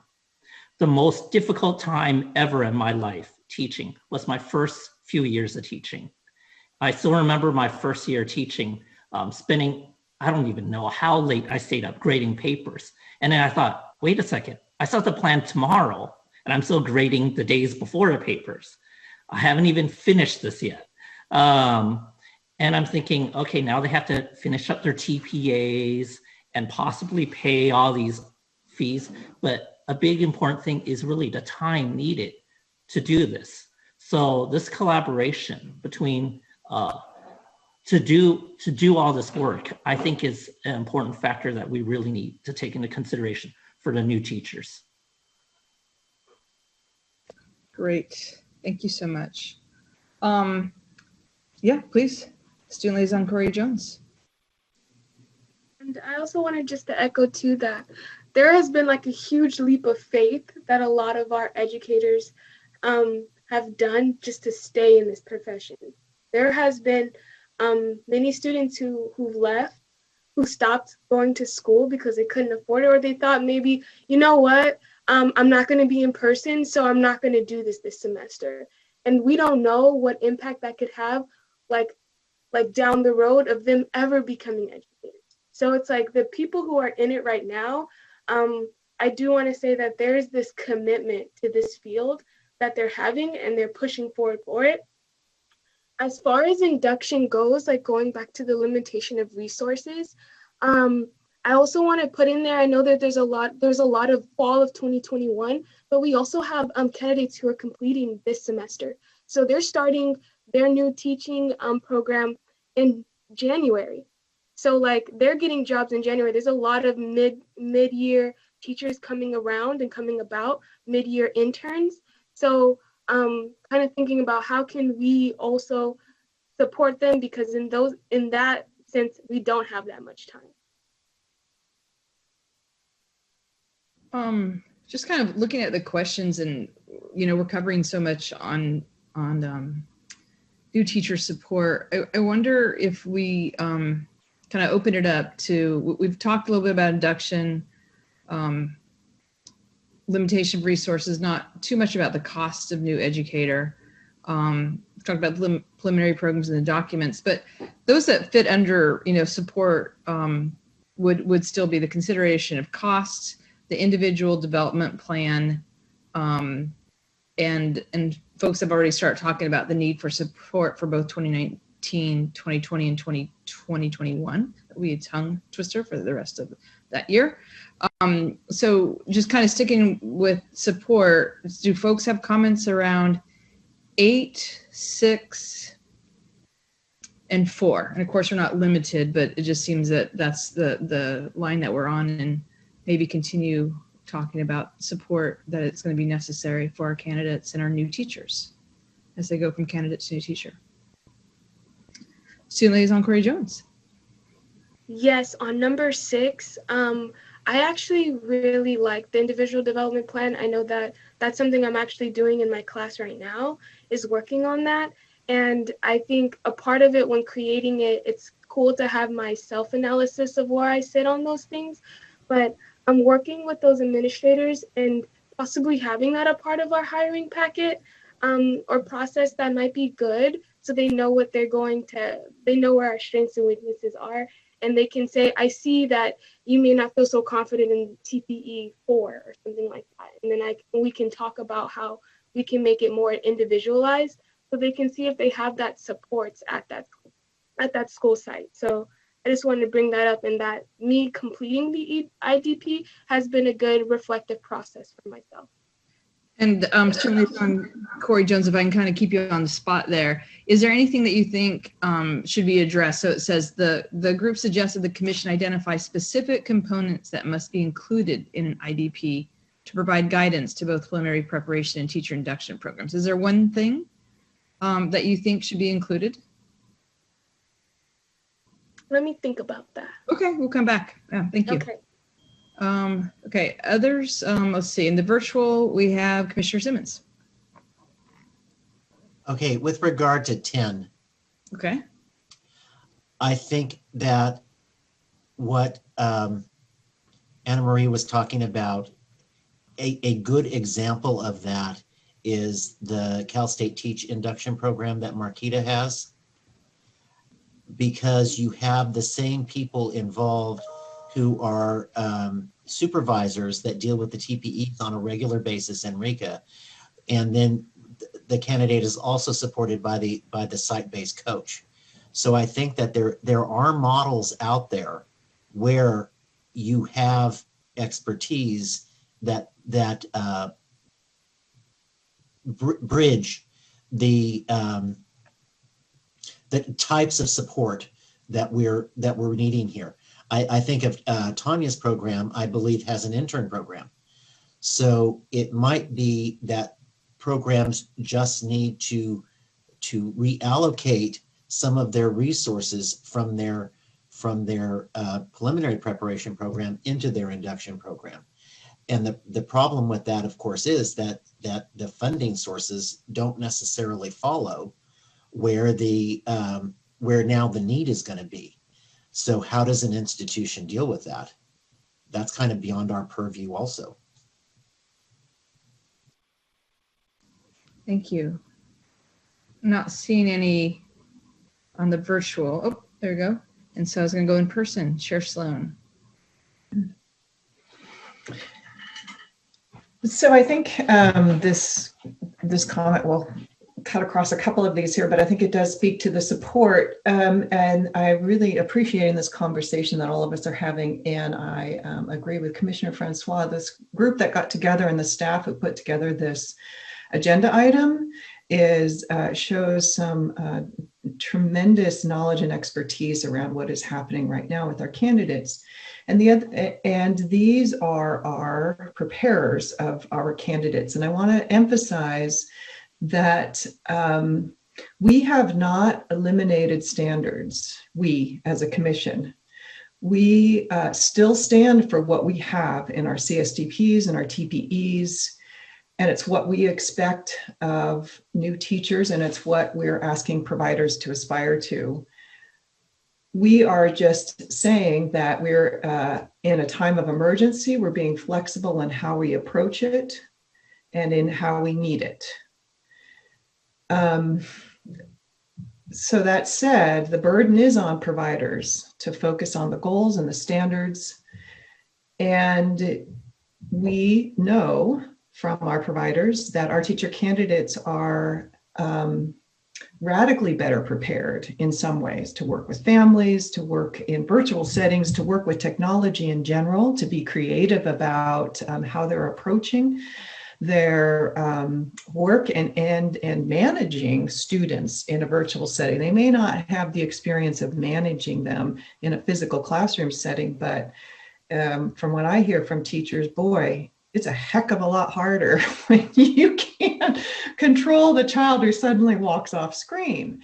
You can herd them back in a classroom area. So our candidates, there is no doubt that our 2020-21 candidates are developing some unique expertise, and we've all acknowledged that here. We also need to acknowledge that programs are still being held to the standards that we've set, and the onus is on them, as it always is, to ensure that the candidates that they say are ready to go into a classroom are ready to go into a classroom. And now they're going to have to say our candidates are ready to go into a classroom where we have said we're going to provide these extra supports during our induction year. And that's what we're developing here. We're developing this plan. But I believe that in what I have been hearing over time about what our candidates are developing, what programs are required to do, that they are, if we are saying you're ready to go into a classroom in the fall, it means you have a preliminary credential, that you're ready to go there.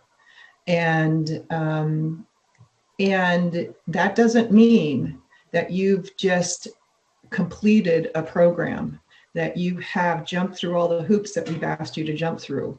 A long time ago in preparation, is sort of the way we thought about it. If you complete a program, you get a credential. We haven't thought about it that way in a long time, and we're not thinking about it that way now. What we are saying is that we're acknowledging what candidates have accomplished and what they can do. And we're saying that in this very strange time that they have been preparing in, we know there may be some other areas where they need more supports, but there's going to be other areas where they're going to be supporting other teachers in the world of teaching. So it just means a change, I think, in our focus a bit. And that's not to be Pollyannish about it, but it is to just sort of help us maybe think framing it, in the moment here.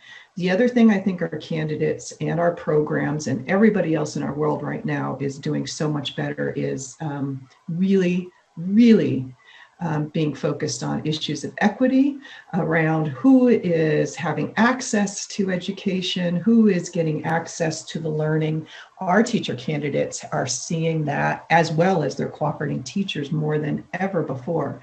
So they're bringing real expertise into the settings that they are going into. Should we be worried about whether they're going to be good teachers? I don't think we should be any more worried than we ever have been. And so I don't know exactly what I'm saying in the end here, but this is part of our plan, is to really just develop a plan, but to understand that it's not, we're not just focusing on a deficit ideology here. Our candidates are coming in with strengths that we are going to build on.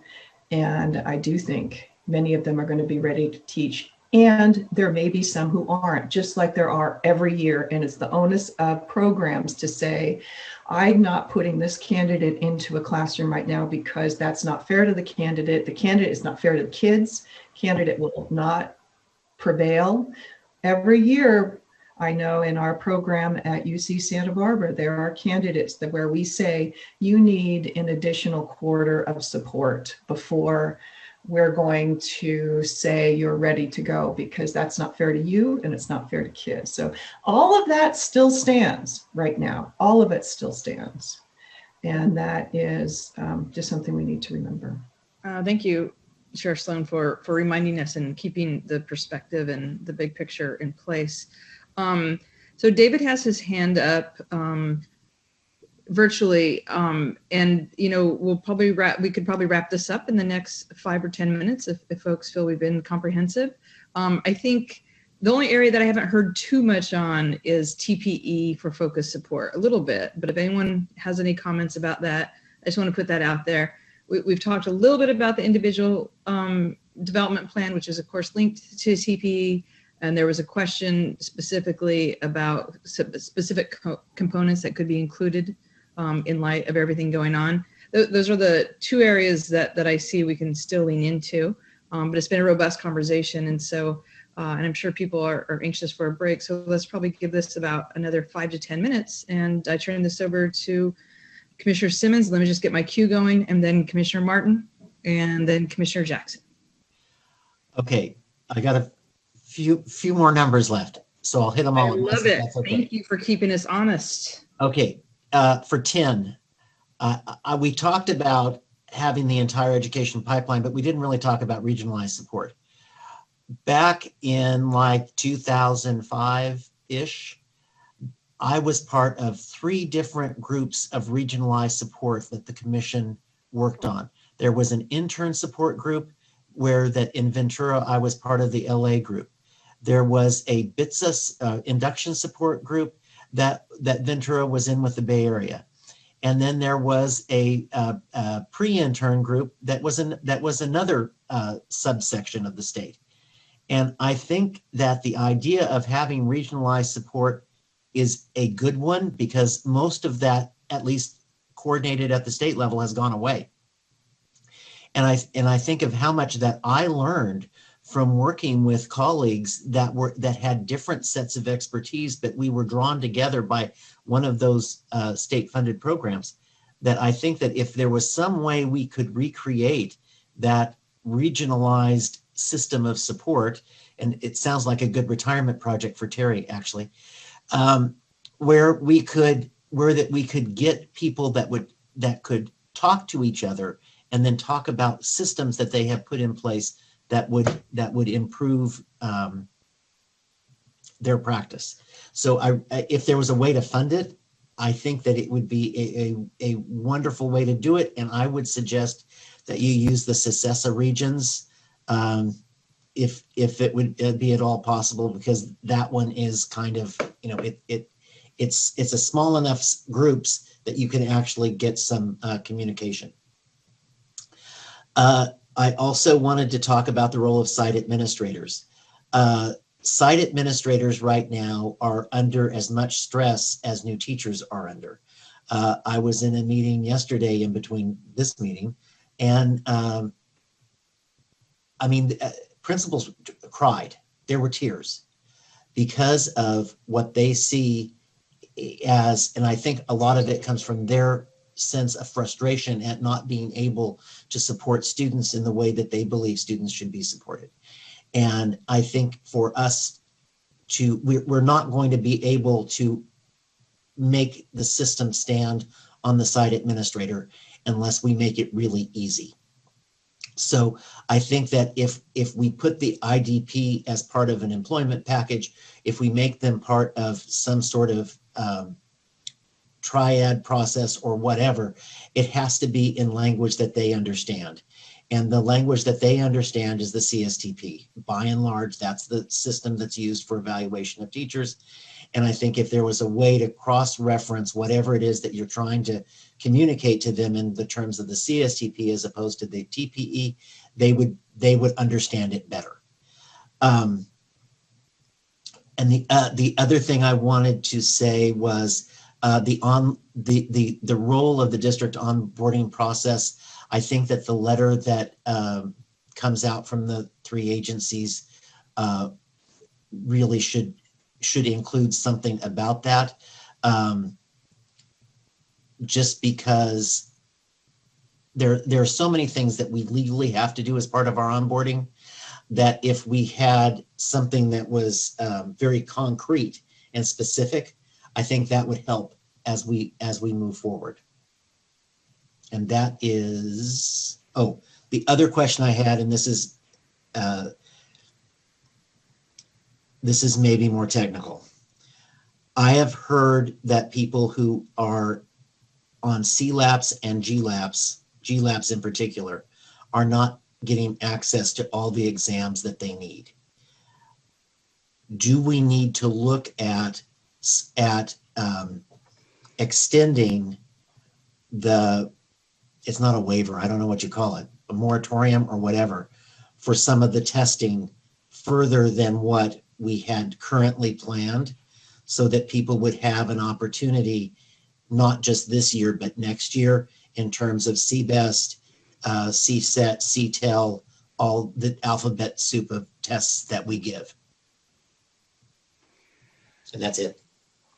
Let me just answer that one really quickly. In that you did take action as a body last April to allow renewal of those types of documents where people couldn't get an assessment done. So that is definitely something that can come back to you again. We are also working with the examination company to try to get more availability and to really start thinking about online proctoring, where for candidates who have the bandwidth and a setting that will work, that they could actually take the test from their home or wherever their setting is and not have to go to a center. Erin, I see you came on. Do you want to talk about that? Thanks, Terry. I just wanted to clarify that actually that option for extension of those GLAPS and CLAPS still is in effect, and it actually doesn't need to be brought back to you all. We will continue to honor requests for extensions by appeal for those documents if individuals are unable to take the exam. So, Commissioner Simmons, does that answer your question? Okay. Thank you for being so thorough with all of this and providing the perspective that you have from your experience. Commissioner Martins. Thank you. I'm going to talk about 8, 9, 10, and 11, kind of mix them all together as one because it's the same theme that I'm seeing here. So I'll just echo what I just heard about number 8 with the multi-agency effort. Actually, no, that was on the regional efforts. Number 8, the multi-agency effort, I think is really important with the commission, CDE, and the employer, and how we'll all work together.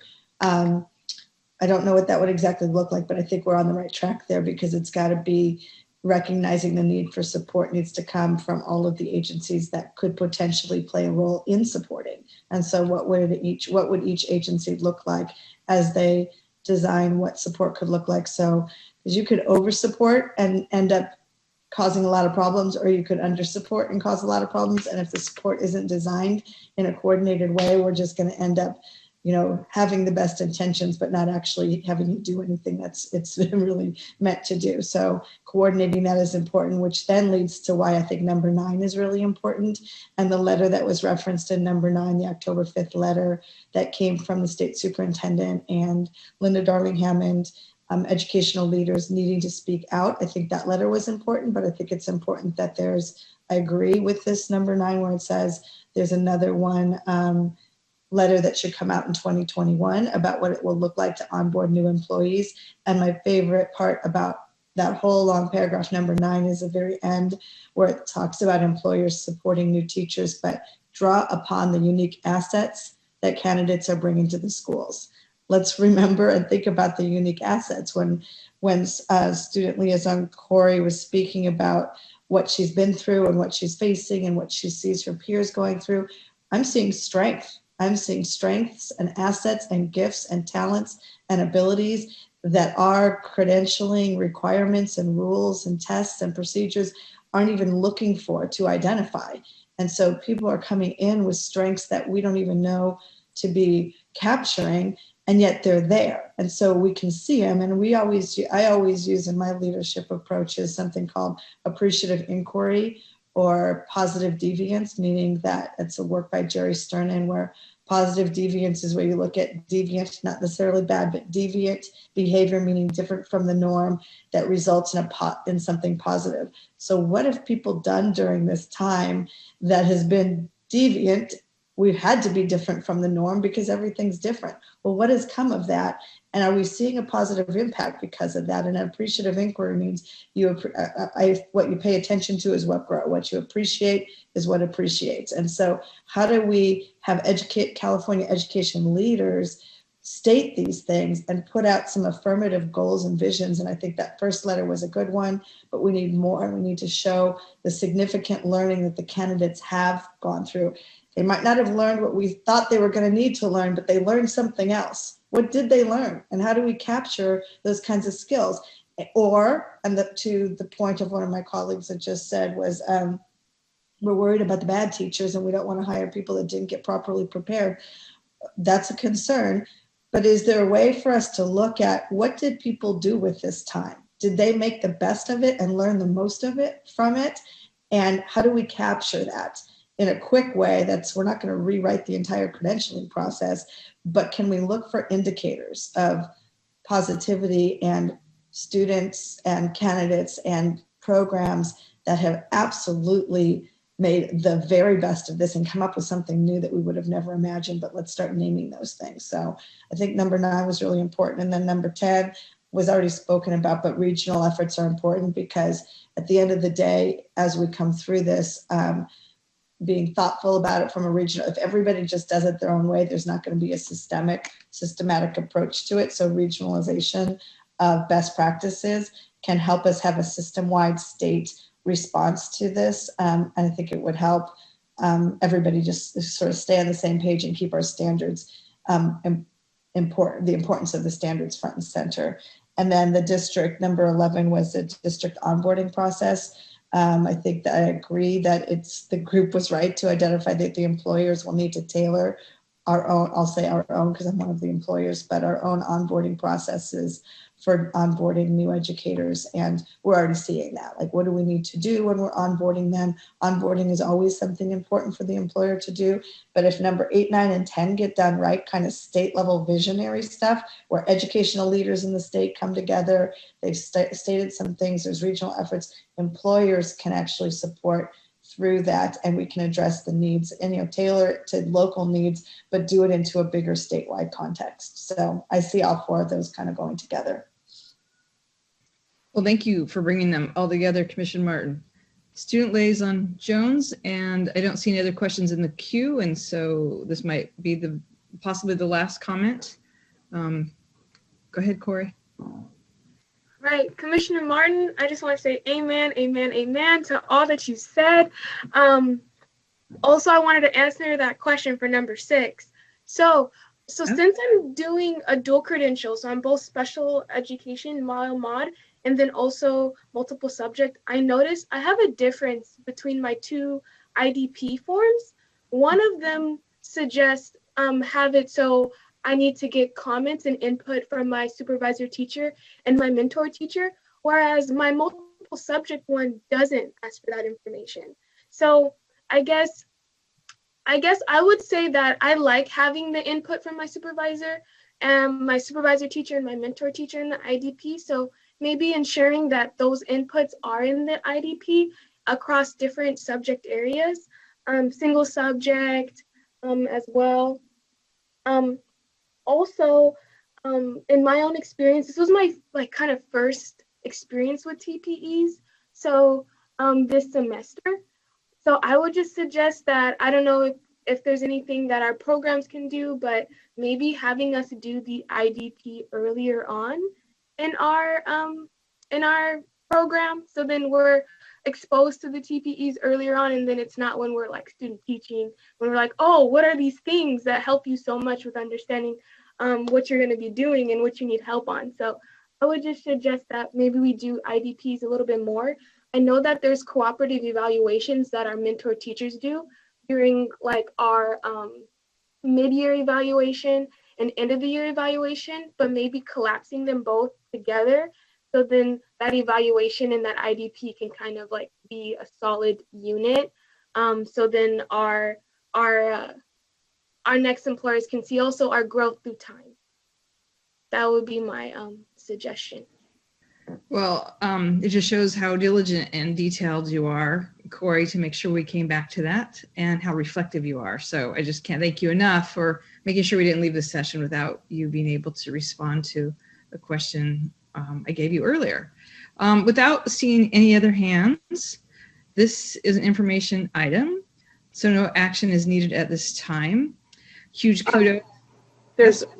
There's a comment from, I see Anne Marie has her hand up, Commissioner Francois. Sorry about that. Just no, I want to echo and support David's recommendation around these regional collaborative, because I can't get my mind off of the comment from the student teacher that spoke during public comment, Miss Joyce.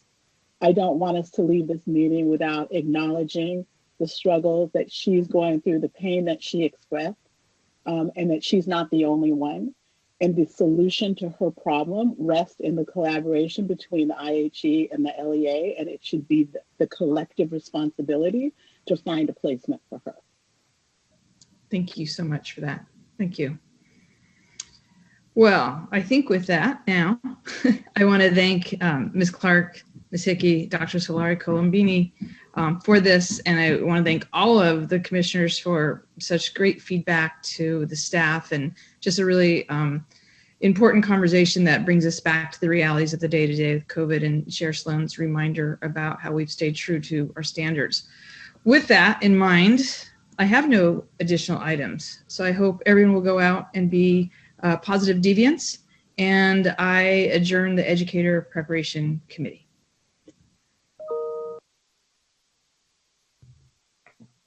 Thank you once again, Commissioner Martinez, for a job well done. I think we deserve a break before we go into the certification committee. Why don't we take, let's see, it's 10:52 now. Why don't we come back at 11:05? That's 13 minutes. See you then. Thank you. Thank you.